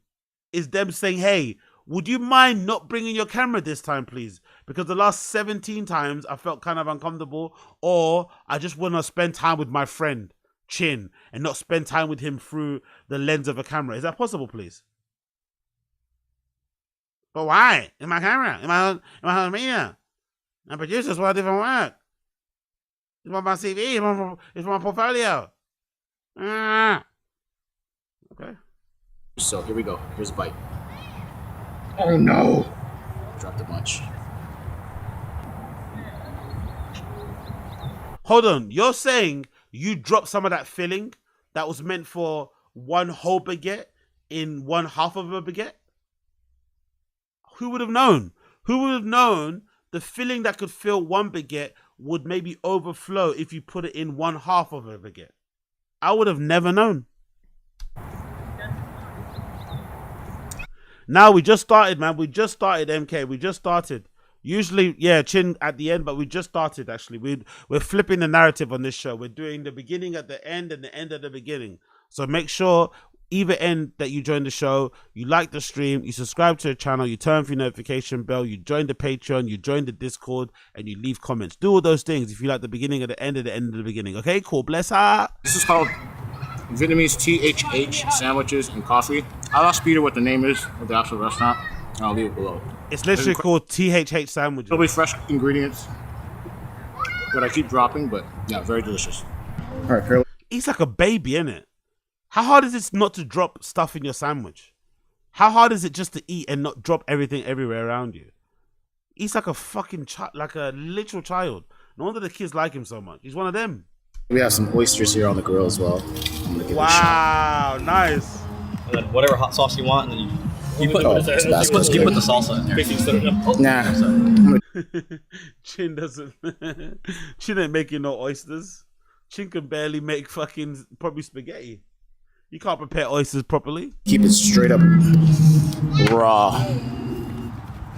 There we go. Woo.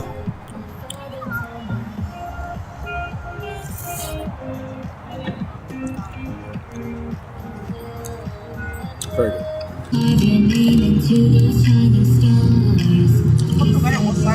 These here are Norman Tacte's skewers. How'd you make them, Normskis? Well, I killed a pig, right? Uh-huh. and I chopped the head off. You chopped the head off? And when I stabbed him in the neck, I went, That's kind of cruel, don't you think? and then I sliced his ass and I chopped it up and I stuck it in a little bamboo. And that's what it looks like right there. It's gonna be delicious. I cannot wait. That does look really good though, not gonna lie. That does look really fucking good. Chin again, he's not being trusted with the fucking fishing, with the cooking. Chin once again is not being trusted with manning the kitchen, manning the grill. Nope. Okay, it's like $80. All right, let me try a piece of Norman's. You already did. Norman's! I'm gonna try a piece of Norman's skewers for the first time ever. All right, here, give it a real take. Live reaction. Never tried this before. Just eat it, man, you fucking dick. Look No one at how cares. you doing it. Come on, enjoy the air out here. How was it? Oh, I'm not eating it. Yay, fresh air. Yeah, fresh air. The only thing I would change is nothing. It's amazing. The chin grill's now a flamin'. We got some charcoal in there, and we got some. Oh, so is that what he brings in? So Chin can't cook, or they won't let him cook, but he brings the grill to everyone to cook on. Okay, cool. I guess that's his contribution.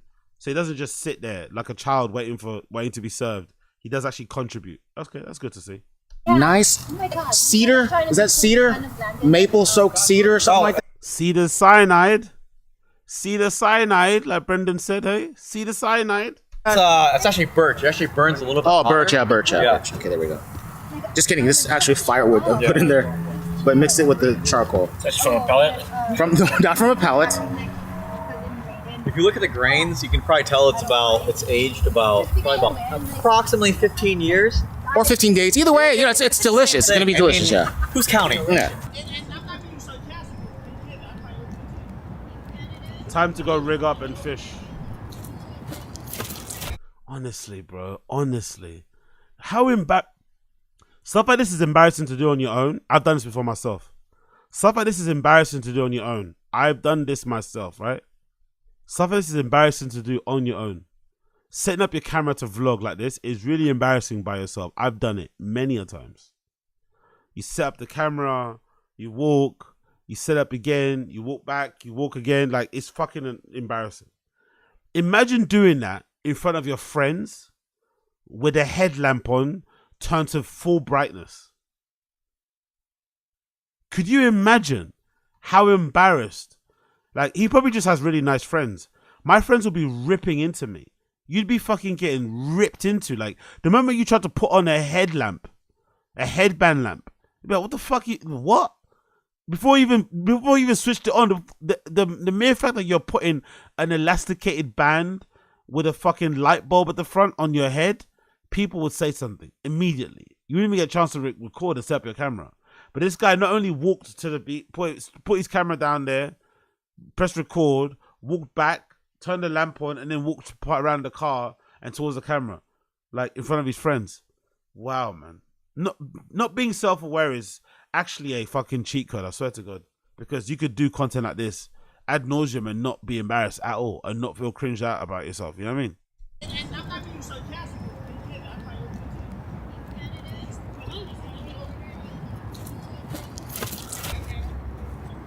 Fish finder rig with a bead.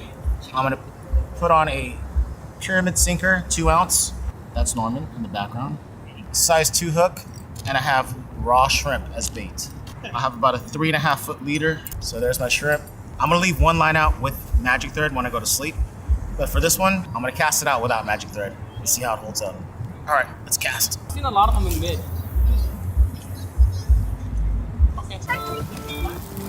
From there to there. Oh, that was nice. Brought that something? Brought that? Really? Hell yeah, dude. Did you see that couple that got caught in Hell yeah, I was like hiking? They got Fucking still recording. caught. But to be fair though, to be fair to him, this trip I feel like he's included a lot of clips. I don't feel like he's like usually his style of recording vlogs. It feels like he just turns it. I think maybe I forgot who mentioned it in the stream chat one time. But his style of vlogging is he just presses record and just records whatever he sees for as long as possible. But I feel like now he's doing what you should be doing, which is just little clips to document little times of your trip, and then you put it together in the edit. And it feels like he hasn't been recording as much, but it's probably because he's with his friends. So at least he's learning a little bit. It's still not enough because, you know, I don't think he should be recording this stuff or including it in general, but it's a start. They have like a big boulder. I recently bought this amazing new light. I bet he doesn't have spoons, cups, plates, loads of things he doesn't have, but he has this new light, yeah? Cool. I wonder how much that light was, by the way. So people cooked up this Korean spicy. By far the best camping light I've ever purchased. I wonder how much that light is. I wonder. Pork, and we have some kimchi here. And what I'm gonna do, wrap that kimchi around the barbecue pork. I love how he acts like he's doing something like incredible, or like he's showing us something that we never thought. Or like this, like, oh, I'm gonna wrap this. Like, why do you think why do you think that needs to be like even said or emphasized? Like, is it because most people don't do that or something? Like, why does that even matter? Like, what? I don't understand. He loves saying that sort of thing. Oh, I'm wrapping around the pork. I'm gonna wrap this at this, do this at that. It's okay, interesting. That's heaven. Oh, damn, what are you doing? First, kids were walking in and out, hence me blurring the video. How many times is he gonna keep mentioning these kids? Just blur the video. We don't need. We know what's going on, bro. We watch the beginning of the video. We get it. Like, it's not that difficult. Or just cut it out, that bit where the kids are in it. It's not that difficult either. on the soy sauce to this banh mi that I had earlier. I saved the second half of the banh mi to do. I saved. Chin is so afraid of carbs. He's like saving one side of a sandwich that he cut into two. Jesus Christ. Just don't eat it if you're this conscious about it, man. Take your salt for the soy sauce. Adding some fresh kimchi on top of the banh mi. It's a very fresh hot pork that Peter just made. On top of the banh mi. All right, my buddy Norman's behind the camera now. He had to say, he got annoyed when the kid came and he moved locations again to film him eating a sandwich. Oh, I fucking love this guy, man. I fucking love this guy. Thank you. Do you see this? Yeah. Banh mi with kimchi and Korean spicy pork. Let's take a bite. Hey, yo, big up the stream chat. What you guys saying here? What's this? Big up Koila. NFL in an hour in London. Okay, really? Is there London? Where's happening in Emirates? All right, cool. Who's playing? Who's that? Let's see. I didn't know there's NFL here. What is happening? Is it happening in Wembley? NFL in London. Who the fuck is playing? Who is it? I see Chicago Bears. Is that who's involved today? Who's involved today? Bears v Jaguars. Bears v Jaguars in an hour. Okay, cool. So what I might do then in an hour, I might split the show then, if that's the truth, because I haven't actually eaten. Actually, I'm not gonna lie. I haven't actually eaten, and watching Chin eat is making me hungry. So what I might do, if it starts in an hour, I might wrap the show up in an hour, part one, and then come back, and then we'll do part two when the game's over or something. So you motherfuckers can watch this fucking game. Was it Chicago Bears v Jacksonville Jaguars? Who we rooting for? The Jaguars or the Bears? Maybe I should root for the Jaguars because they got a Jaguar logo, right? And they got a lot of black people on that team. I feel this feels kind of Wakanda-ish. I think I should maybe root for the Jacksonville Jaguars, or should I root for the Chicago Bears because I like drill music? Who should I root for? Who should I root for? Eh? Evan Engram, Gabe Davis. What's this all about? NBC. Evan Engram and Gabe Davis active for Jaguars v Bears in London. The Jaguars will have two key contributors to their passing game today in London against the Bears. Really? The Jaguars tight end Evan Engram and wide receiver Gabe Davis, both of whom were listed questionable, are both officially active. The Jaguars inactives are defensive end Miles Cole, offensive lineman Javon Foster, offensive lineman Cole Van Cole Van Lanen or Lannin or Leenan or Lannan or Lanine. Defensive tackle Tyler Larry. That tackle Jeremiah Ledbetter. Okay, cool, bro. Bears inactives are defensive back Jaquan Brisker, defensive back Tyreek Stevenson. Oh, look, by the names, it seems like it weirdly enough, it seems like the Chicago Bears have more blacks than Jaguars. I'm seeing a lot more. These names look quite blacky, innit? Jaquan Brisker, Tariq Stevenson, Nate Davis, probably not. Zach Pickens, Velius Jones, Velas Jones. What type of name is Velas? Terrell Smith, Dominique Robinson. Shit. All right, cool, man. Cool. So what I might do in an hour, I might end it, and then I'll go and get some food, and then we can continue this when the match. How long do these match takes? How long does the match take? Is it like 2 hours, 3 hours? So we'll watch Chin, we'll finish Chin and some other bits, and then we'll come back. How long does the game take? Or when is kickoff is at? Oh, kickoff's at 2:30. Okay, 2:30. How long does the game last? Really? Is that it? I thought it was longer. 1.5 hours. Why did I think it was longer than that? 1.5 hours. Yeah, right. It says 3 hours. Okay, cool. It takes like what's that? It takes like what? 1 hour to play. Okay, cool. Cool. So that's what I'll do. So we'll carry on for about an hour before the game starts, and then I'll be your companion before the game starts, and then when the game starts, I will go and get some food, and then we'll come back when the game ends. All right? I'll be here. I'll be here. I'll be here. Let's continue, people. Oh. Owning camping. Yeah, it's just straight desert. Yeah, but people go out there to party, right?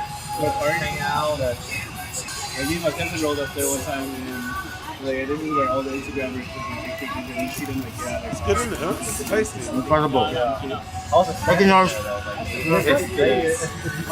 Chin. Okay, what are the 4 kids? Look at that. Big up Quayle. Yeah, that's true. You say 3 hours, I take 5. No, but I'll be back in 3. I'll be back in 3 then, don't worry. From 2:30, I'll be back in 3, don't worry. It's a Sunday, I've got nothing else to do. But yeah, big up Quayle, that's a good tactic. 1.5. It's only half an hour. It's only half an hour. It's only half an hour. It's only half an hour. It's only half an hour. So you put kimchi and cream over. Yes, ma'am. Yes, yes, ma'am. Yeah. Yes, ma'am. Look at that. Oh, here's a light. Now you can see it. Yes. Santi's been watching in the background for like 45 minutes. Cheers. Why is the camera so close? Why is that? Or is he zooming? Like, bro, back up, man. Like, I don't mind you recording me, but back up. Fucking hell. Delicious? Amazing? Wow. Oh, yeah. Happy fishing. Are they lying or no? No, they're lying. Huh? They're lying. Good. All right. Hey, boy. Let's turn up, man. Have fun relaxing, man. Thank you, bro. Next day is okay. It's a banh mi I had to eat late at night, but morning is here. I like the language he uses, by the way. The banh mi I had to eat late at night. It's almost like he's depressed. Like, he has a real complex about food, isn't it? Maybe because he's a real former fatty. That's probably why. He has a real weird insecurities about food and shit. A banh mi I had to eat. Like he was forced to eat it under duress. Like, honestly, man, it was so weird. Oh, look at that. And I don't believe there's any fish in this lake. Actually, I do believe there's like a few. Because we had 2 bites last night. I had one, lost it. My friend had one, lost it. But as far as like pulling fish up, there's 0. Most of our friends are gone. But we still have the site to ourselves, and we shall enjoy and try to catch a fish before day's end. It'll be the best thing. You'll like realize how. My problem is getting the time off to actually go, but if I have even a week off, if I have a week off ever, I'm gonna go. That's the most spot. I'll just for you. Wow. Chin's hanging out with his normal friends who are well-adjusted humans, who have lives, who have families and careers and stuff, but also, you know, make time to go hang out, go on holiday, visit family. And they're talking about what regular friends talk about. And Chin's starting to realize just how much he's working, just how little life he has, just how little time he gets off from work. Uh-oh. He's going to be demanding more vacation time. I think that's what he's talking about, right? Going back to Korea or something. I didn't see the subtitles here. Oh, my dream is to go to Japan. It's all about going to Japan. Yeah, you can't go to Japan and work as well.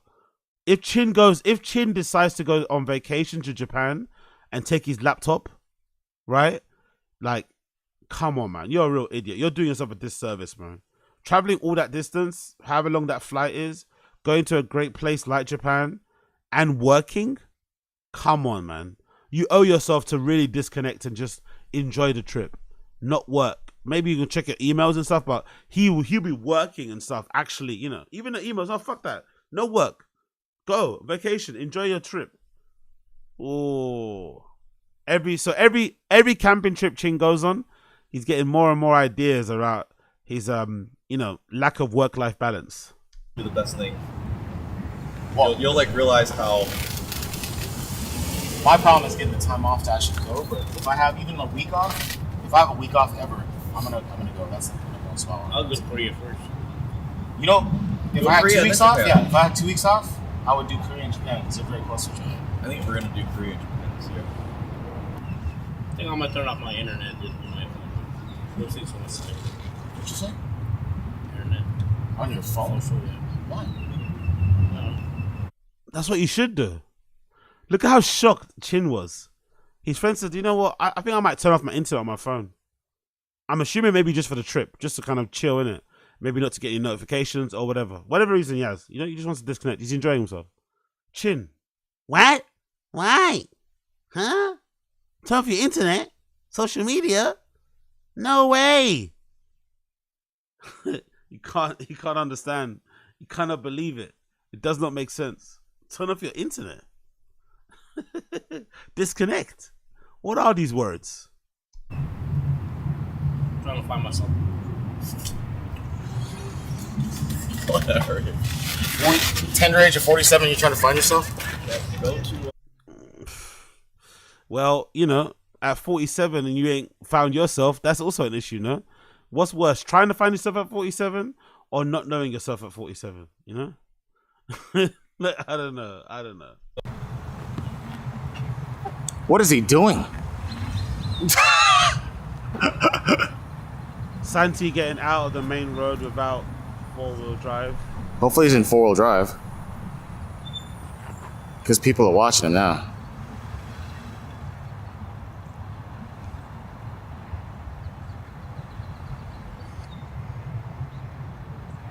Dude, what if he hit the gas and went to the lake? I know. That'd be amazing.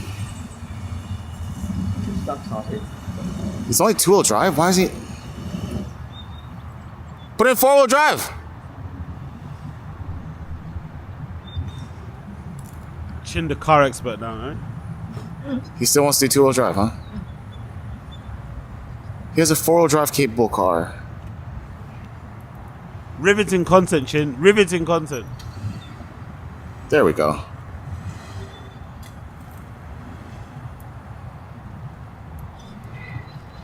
I want to see him do that. Do what? This right here. This leg. I know, he shoulda.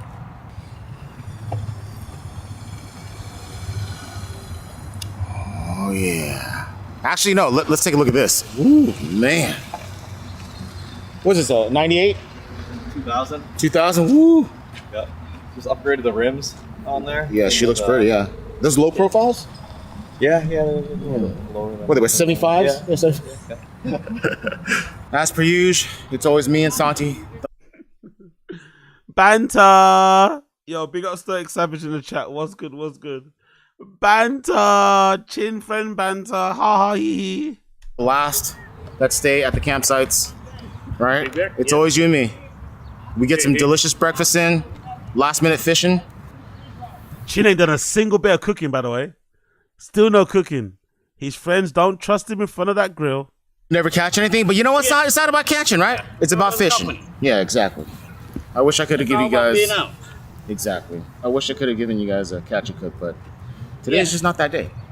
Now, could I go to a Vietnamese market right now, Sant? Yeah. And pick up a catfish?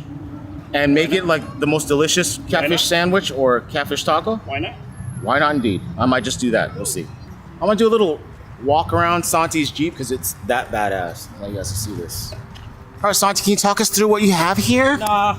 Okay, fine. I'm just gonna walk around and look at it. Yeah, it's a really nice car, to be fair. This is the trunk bed area. Better than Brendan's. Lots of room.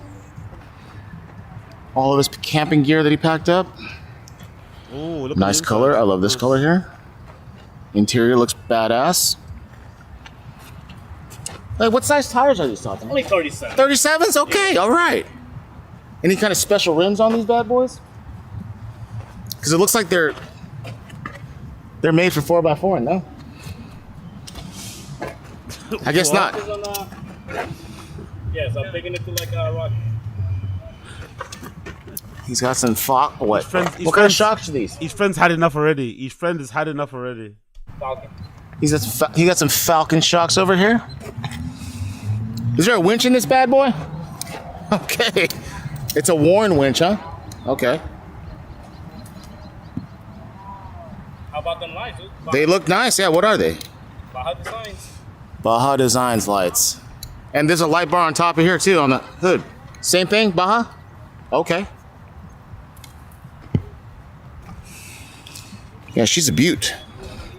Jeep Wrangler Unlimited. I mean, come on. A trail rated 4x4? I mean, what you talking about, boy? Right, Chin, come on, move on, please. I beg of you. Yep, show us his full license plate. That's good too. As per usual, no fish were caught. So I went to a Japanese market afterwards and got all this stuff. And I'm gonna enjoy some delicious fish, some sashimi, some sushi, octopus. So what you always do.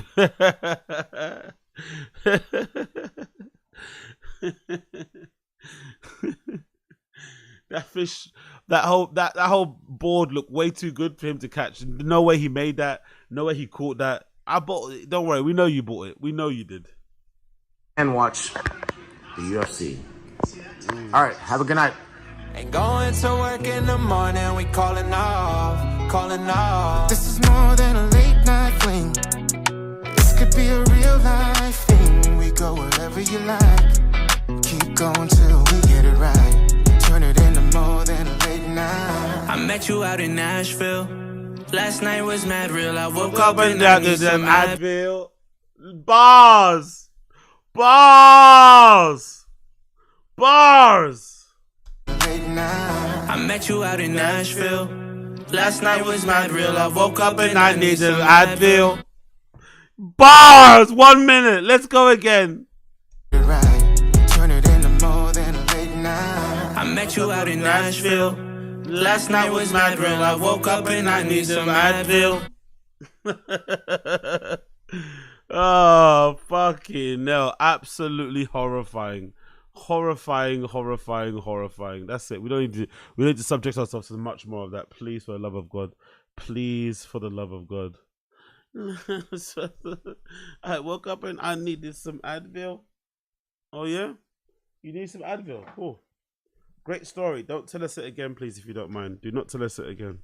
Another great Chin camp and cook where he doesn't catch and cook, I guess he says, or urban camping, whatever. Still not sure why it's called urban camping. There was no catching of the fish, not even close. Most of his friends cooked all the food. He just sat there and ate it for the most part, and obviously brought a grill.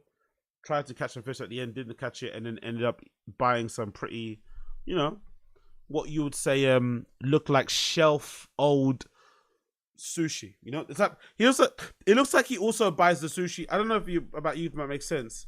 I don't know why he lives like he lives like a student. He looks like he buys the sushi that when you go to like a shop and like it's the last bits left over, so they mark it down before the end of the day because they're gonna throw it away anyway. It looks like he buys that. If that makes sense. All of his stuff always looks like that. Like it looks like he always shops in that aisle. Wherever that aisle is, wherever that section of the fridge is, that's where he shops at. Which is weird because you usually do that when you have no money. When you're trying to like make, your money stretch a bit. But this guy makes good money, you think. But he eats like that. It's like, why? Why are you eating like that when you don't need to? You know? Like, why? Someone please tell me why. But hey, we don't know. We don't know. We don't close. He closes, so I guess we have to leave it there. Moving on. Let's see what's going on in Final Kiss subreddit. What have I missed on there? Anything new? Anything new on this Final Kiss subreddit that I missed? Anything new? Let's see here. What did I miss on here lately? Oh, we watched that already. We're gonna do the golden hour after the football. I'll come back and we'll do a golden hour watch along. So I'm not gonna play the golden hour clips. Or actually, maybe I will. Let's just do it anyway. It doesn't really matter. We'll do it twice. What's it's learning? What's it's learning? Let's continue here. What's it's learning? Dude, I heard Joker, and now Casey went and saw it, but I've never seen more negative reviews since my special. It makes dude, it. It was. Wait, I don't know if it was that bad. The Joker 2. I heard the Joker 2. Ooh, can we do a poll? Yeah, you can, dude. I heard that Joker. Oh, every time Eric says a joke, it almost breaks his heart more. He tries to be self-aware. He tries to be self-deprecating and laugh at himself, but he can only do it himself. That's why you know he's not a comedian, because the moment Eric tries to riff and add, it almost like it starts to hurt his feelings. He's not laughing as much. You know, his cheeks kind of go down. You know, he's kind of looking a little bit sadder. It's like, you started the joke. You started laughing at jokes saying Joker 2 is, you know, getting worse reviews than my special. And Eric is doing what a stand-up comedian would do, and is riffing and adding, you know, to the joke. But Brendan's really heartbroken every time Eric does that. He doesn't like it, I don't think. Joker 2 is so bad. But by the way, that's excellent self-awareness. But what I think... Congratulating somebody for being a normal human being is also weird, by the way. Regular people have self-awareness. Regular, well-adjusted humans have self-awareness. You know, especially people that have like talented people, actually funny people have imposter syndrome, right? I don't, for whatever reason. I don't know why. I think I'm a little bit delulu. But most talented people, most people who are actually good at what they do are very insecure, right? So they're not confident. They don't actually think that highly of themselves. They actually think they're not that great, which is insane because you know they're awesome. But Brendan's one of those rare cases where he was incredibly unfunny when he was doing stand-up, but he also thought he was the funniest person ever in the world, which is why when the special was out, like, all this stuff is funny when the special comes out. This is why Tim Dillon's hilarious. He's now, you know, absolutely destroying the Joker 2 movie and saying that he can't believe he's in the worst movie ever in the history of movies, and he's taking the piss out of his agents and stuff and taking the piss out of it. You're meant to do this. It's way funnier when you do it in the moment. If Brendan would have done this sort of response the moment Gringo Pappy comes out, you never know. Gringo Pappy might end up becoming like a cult classic. He could change the narrative. Honestly, he could change the narrative about his special. Imagine if Brendan like started to laugh and started to talk about the reviews or read some of the reviews on IMDb about his special. Laughed at the memes, reshared some people watching the, like, rolled into it, leaned into it. It might have actually helped. You know, it might have actually helped. But he never. He just said, you know what, fuck that stuff. Fuck that stuff. Watch this, Lise. You can actually pinpoint the second when his heart rips in half. Yeah, he's like, yeah. Yeah, he doesn't look at it. But you can see it from the beginning. Look at how excited he looks here. I heard Joker, and now Casey went and saw it, but I've never seen more negative reviews since my special. It makes... Right? It was... Wait. By the way, not a comedian, by the way. Not a comedian. You should have paused there. Even I know. Let the joke kind of like sit and let people like figure out what you're saying. Oh, and then laugh or whatever. Give it some space. You should have left it there. Views since my special. Bang, left. But there's a dude. It was... Wait, I don't know if it was that bad. The Joker... Look at his face. Ouch, that hurt a little bit. I don't know if that was that bad. Look at his face. It's almost like Eric punched him in the gut. Ugh, that hurt. 2? I heard the Joker 2 Ooh, is... Wait, can we do a poll? Yeah. Again? Now look at Brendan's face. Look at Brendan's face. It's gone down again. Joker 2 is... Now he's proper. Now he looks at Eric. He looks at Chris for help. Comfort help, right? He looks at Eric, Chris for some comfort.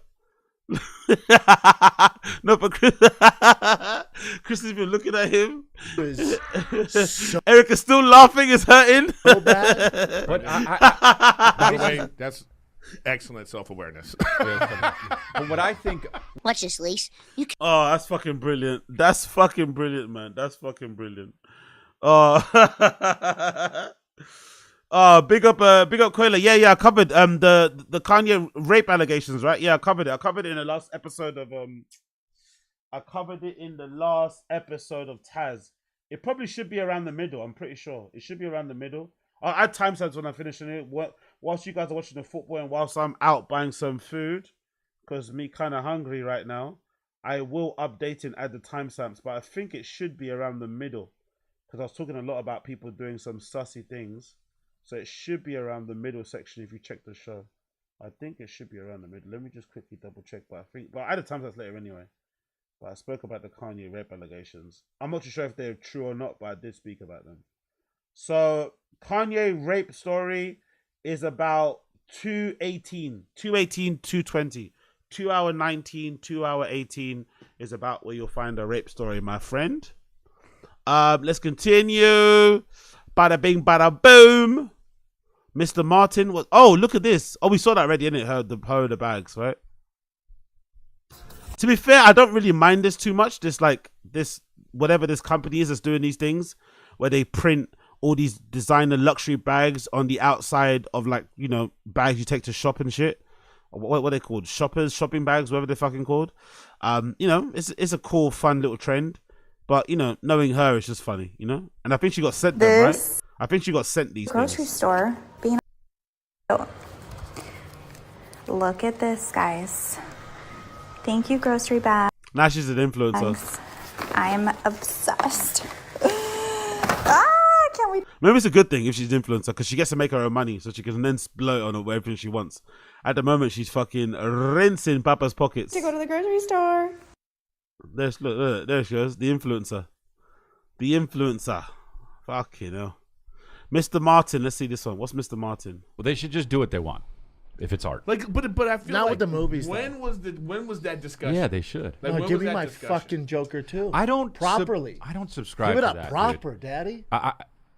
That's like making Goodfellas. You know what, and then though? Scorsese does a There's- fucking musical, the second one. Wait, what's his I've name? passed on that. Scorsese. What's Be his cool. name? I always Scorsese. It's just like, God almighty. Oh, what's his name? I call Scorsese. That's the fucking porno guy. I always struggle with his name. I call him Mr. Martin. Mr. Martin. So Scorsese. Scorsese. If you wanna watch Deuces Macchiato. Yeah, I don't know what's wrong with that guy. Raw dogging Gringo Pappy. I've seen a bit of Schaub stand up just for fun. Oh, It's bad. You know how Like he quit, right? Like he's done. Oh yeah, he's done. He's retired. Yeah, I think okay, so, man. Rest in peace. You know how like some dudes raw dog flights? Yeah, Papa Zinni. No, where they just raw dog a flight. Yeah, you just like stare at you the just stare yeah. forward. That's what I do with the Gringo Poppy.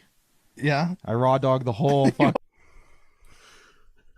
It's bad microphones, myself included. Continue on.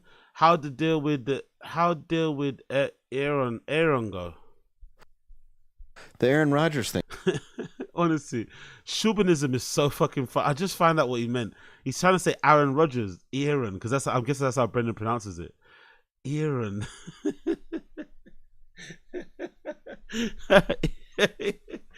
Oh, Brendan is so funny. Aaron. You were just hanging out with Aaron Rodgers. Yeah, that's my boy. Okay. Oh yeah. So the drug thing, is that what you were doing? Ayahuasca. No. What do we think about that Aaron Rodgers story?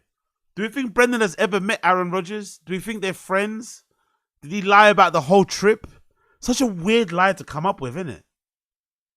Because his trip was that the lie was, or the story goes, he went to Austin, Texas to meet that guy who does a lot of like ayahuasca and has like harams and lives in fucking tents and stuff and does I don't know what, I forgot his name again, the guy.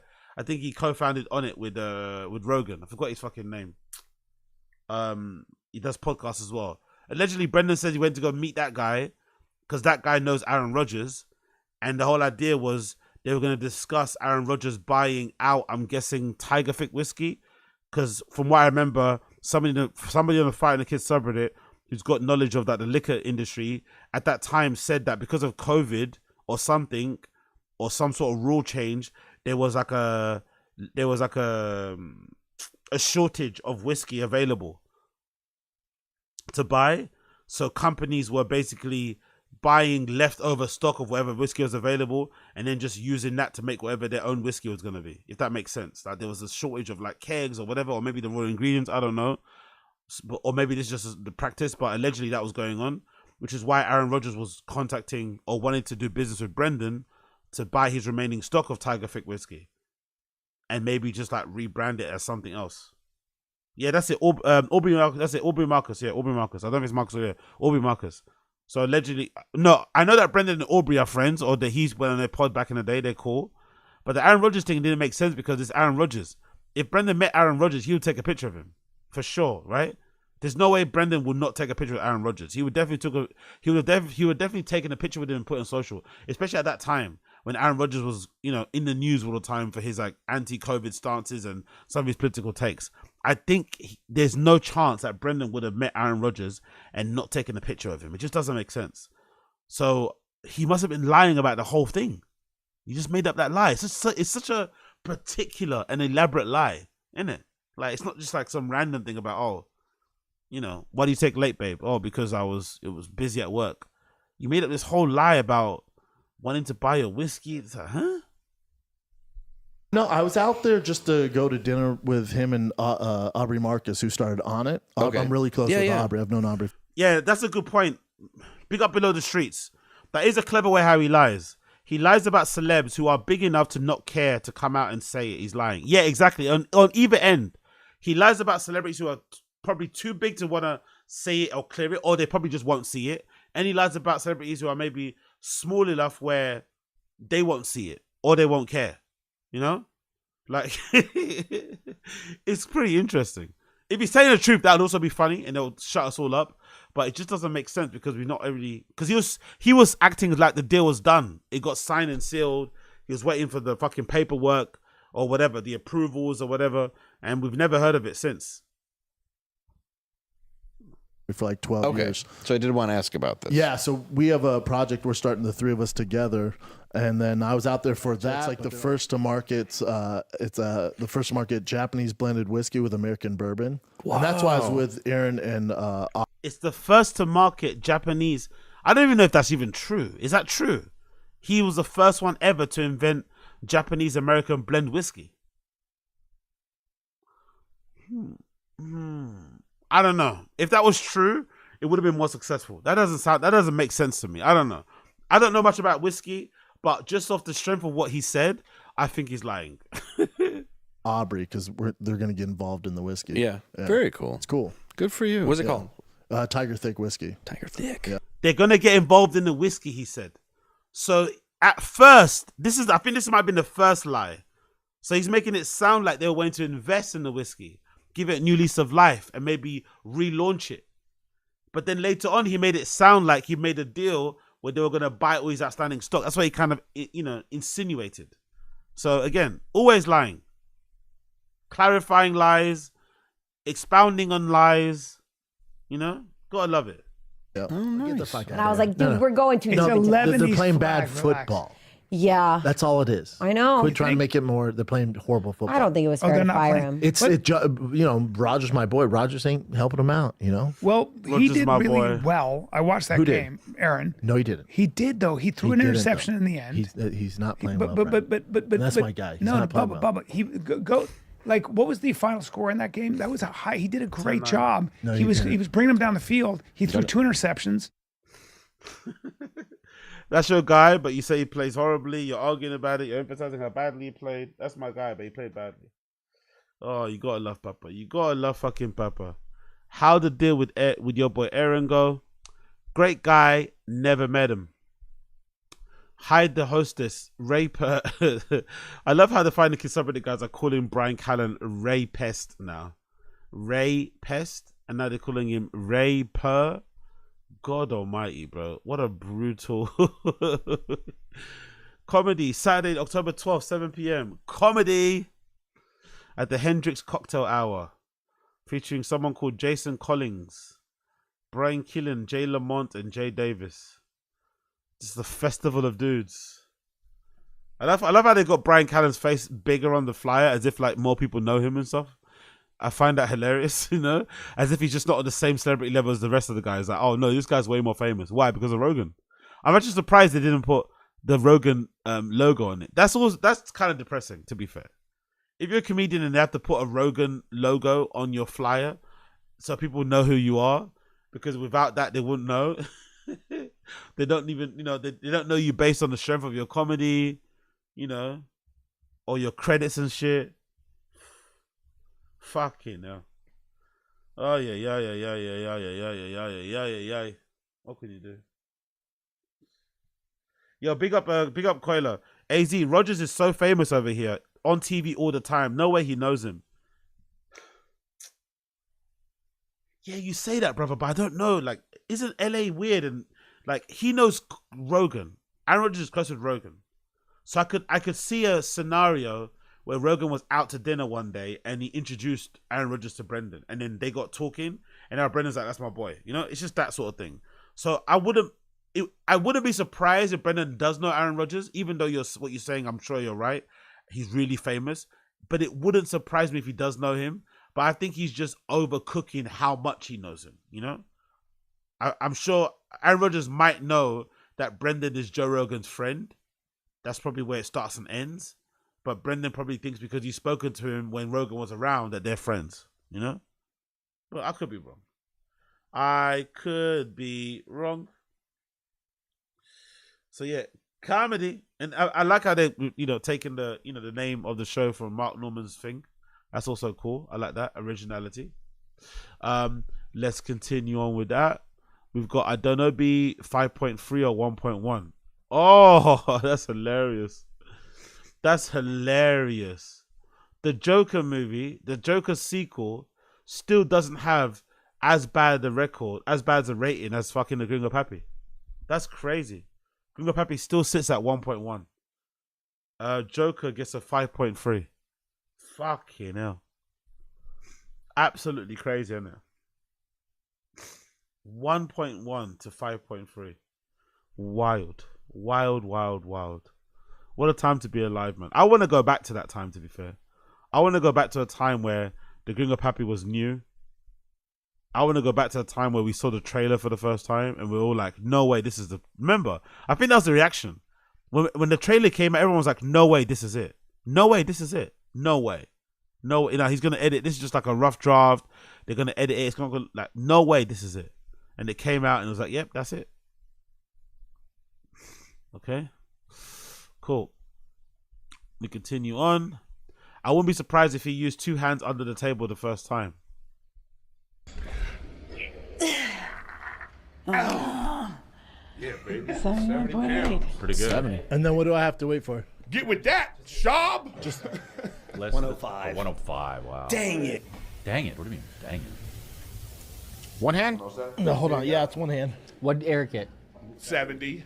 Less than all the women. 92.6. What is it? 159. Oh, that's fucking. And he's sitting down. Ah! He probably did do it with two hands and he's sitting down. Oh, this guy, man.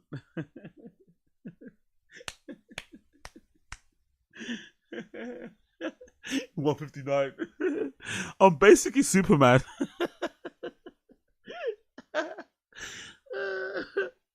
I love Brendan so fucking much, man. I love him so fucking much. What did the fight? I don't know what did the fighters get? Did he get more than the fighters? That's fucking hilarious, right? Let's see. What did he get? Yeah, baby. 79. And then what do I have to wait for? Wonder Boy. What did Wonder Boy get? Wonder Boy got 105. 105. Wow. Active Fighter in UFC got 105. Brendan is sitting down, by the way. I'm sure that type of thing. I guess it's like a grip machine. you can get more. I'm assuming it's probably easier to do if you're sitting down. I don't know why. Something just tells me something about that. It's easier than if you're doing it standing up. I don't know. I could be wrong. But regardless, Stephen Wonderboy Thompson got 105. Dang it. What do you mean? Joaquin Buckley, right? Dang it. Let's see what he gets. One hand? 107. No, hold on. Yeah, it's one hand. What did Eric get? 70. Let's see what Brendan got. If it's not holding it with both hands, he's probably bracing with the fucking other one. Raquel Pennington, 92 pounds. 92.6. That woman that's on that, that's all natural. What did she get? What is it? 93. What did Brendan get? 159. Brendan got 159 allegedly. So Brendan got more than Joaquin Buckley and more than Wonderboy Thompson. And did he get more than Alex Pereira? That's fucking. That's insane. These guys are small guys, huh? You know what? I have a thing. I beat every single one of them. No. He got 159. 159. Brendan got the same. I love Brendan, man. I love Brendan, man. I love Brendan, honestly. I honestly love Brendan. Oh, my God. I beat everyone except... only person that can beat me up is Alex Pereira. Wait, I'm 159.2. Fuck! Wait. Tied. Wait. 166.2. Wow. Okay, humbled. You can't do it. Yeah. Oh, you see? I knew he was doing that. You can't... No one's doing that. Everyone's just doing it one-handed. Brendan is bracing and holding his other wrist. And you were sitting down before... Oh, look at this guy, man. Look at this guy. Look at this cheat. It doesn't even matter, this thing. It doesn't even matter that much. And he's still cheating, still lying. Like, what are you doing? Oh, it's so funny. You're nothing. Oh, can you hold the wrist? The thing is, like, why are you holding your wrist? Yeah, exactly. Everyone's asking, why are you holding your wrist? No one's holding their wrist. You're holding your wrist and you're putting it next to your leg. Like, how much bracing do you need? What next? A belt? What next? Wraps. That's basically a form of wraps. That is it. What he's doing there is basically a form of wrapping his wrist. Oh my God, this guy, man. I swear everyone's just holding it in their hand. Look. Everyone's just holding it to the side. Joaquin Buckley holding it. Everyone's holding it down by their side. But he's holding his wrist, all that shit. I love how he was kind of out of breath here, by the way. He was kind of out of breath here. I love this. This is funny. It's insane. These guys are small guys, huh? You know what? I have a thing. I beat every single one of them. No. No. Chin. No. Chin with a fact check. You know what? I have a thing. I beat every single one of them. No. He got 159. Wait, I'm 159.2. Fuck! Wait. Tied. Wait. 166.2. Wow. Yeah, it does. It's Khalil fucking Roundtree. Ow. Grip. You suck, Brendan. You can't do it. Yeah. You're nothing. Oh, can you hold the wrist? The thing is, like, why are you holding your wrist? Yeah.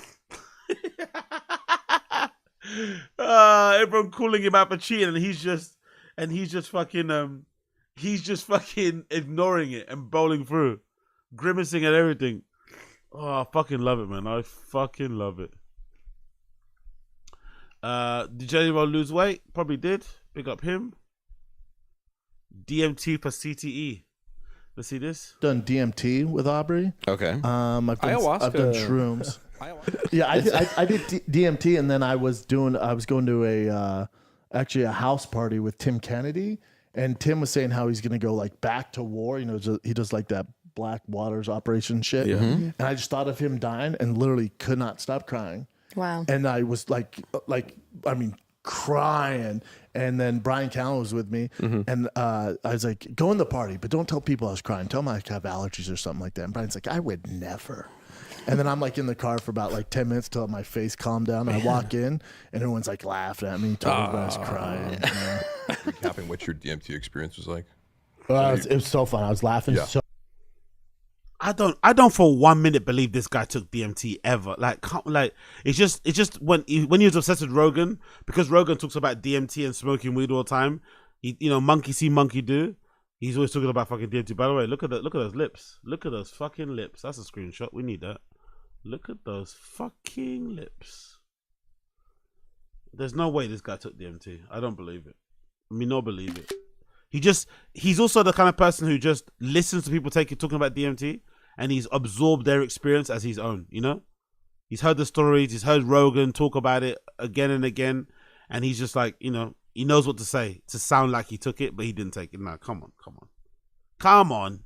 So loud, Aubrey was like, dude, you gotta pipe down. You're so loud. And I thought I was in there for like 3 hours. Young old vibes, you know what I'm doing with these screenshots. You know what I'm doing. Don't ask questions you know the answer to. You know what I'm doing with those screenshots. But he was like, that was 45 seconds. Yeah. And I was shot into this like warm, like cool, like almost heaven-like, and the clouds were all gold, and I was bouncing off the clouds, just laughing. I was like so loved in there. It was fun, man. I could not stop laughing. I was so loved. Everyone's a big fan. I love how his experience of DMT was just everyone loving him. There was no questioning of self, no introspection, no self-doubts, just like everyone loving me. Oh, and everyone said I was awesome. Yeah, everyone said I was awesome. I did DMT and everyone cheered. I love it, man. What an interpretation of doing DMT. Makes sense. Makes complete sense, that. I love that. No out-of-body experiences, no questioning of his role in life, in society, in his family, what he's doing with his life. Nothing. No, none of that. Just everyone loved me. Yeah. Yeah. It was a good time. Yeah. That's good. I thought I was there for 3 days. I asked, we got done with, dude, how long was I up there? He goes, 30 seconds. I went, I know. What? Is the DMT, you smoke it. Felt like I was doing crack, but I did that, and then for whatever reason, I just couldn't stop crying after. It was really very embarrassing. That's what I had a friend. The second one is like I was in space, almost just. Me too. And I could hear you, and I heard you laughing, and you sounded like you were in another dimension. You were like, ah. So every experience he speaks about is different. So most likely, every story he tells is bullshit. That makes sense. There's another one here. Trunk in Aurora unveiling deportation plan with 99 approval. That's hilarious.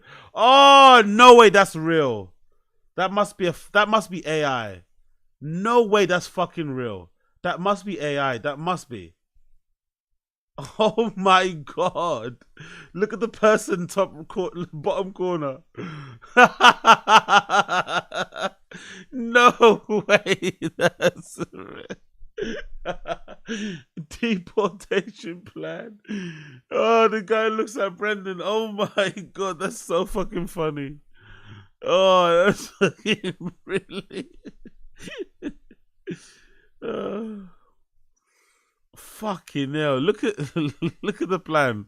Make America great again. End immigrant crime. End migrant crime. Deport illegals now. Text Trump.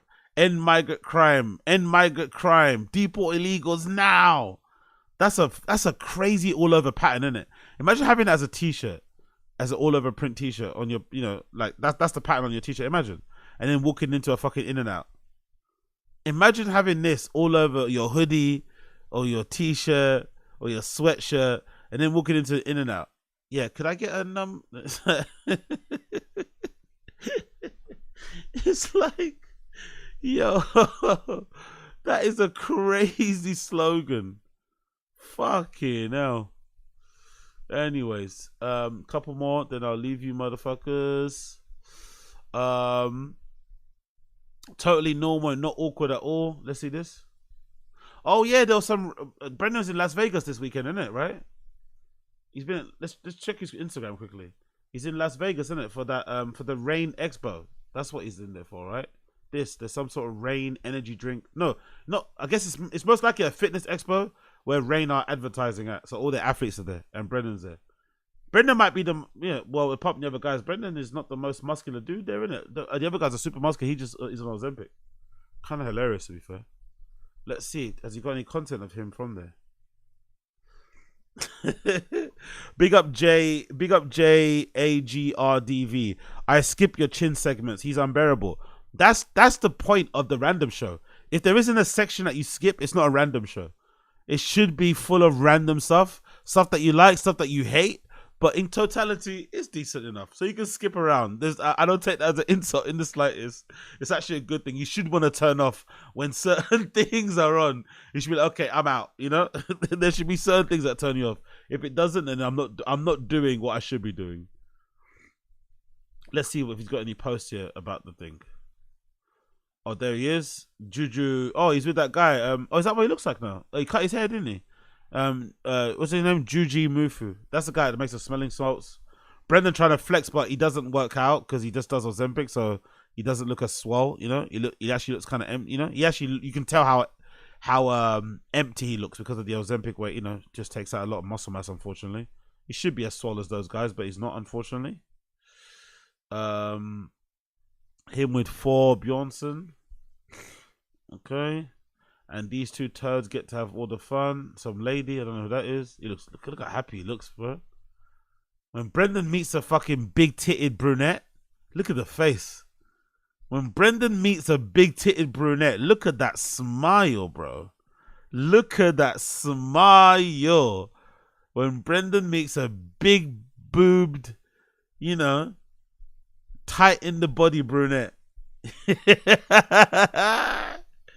That's his jam, isn't it? He fucking loves it. Fucking hell. Forget the blondes and stuff. Brendan with a dark-haired brunette, the dark-haired big boob lady. Yeah, let's fucking go.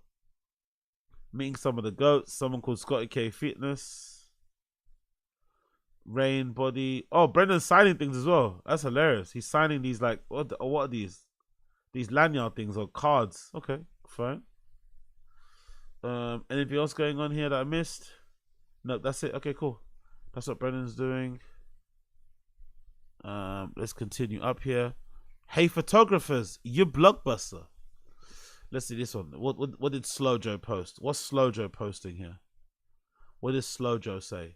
Looking for a photographer in Calabasas, Woodland Hills area, or even Ventura, if they're willing to drive just to snap some pics of an event. I reached out to 2 already, but they haven't responded. Not sure they're active on social media, but please send my way. Thank you.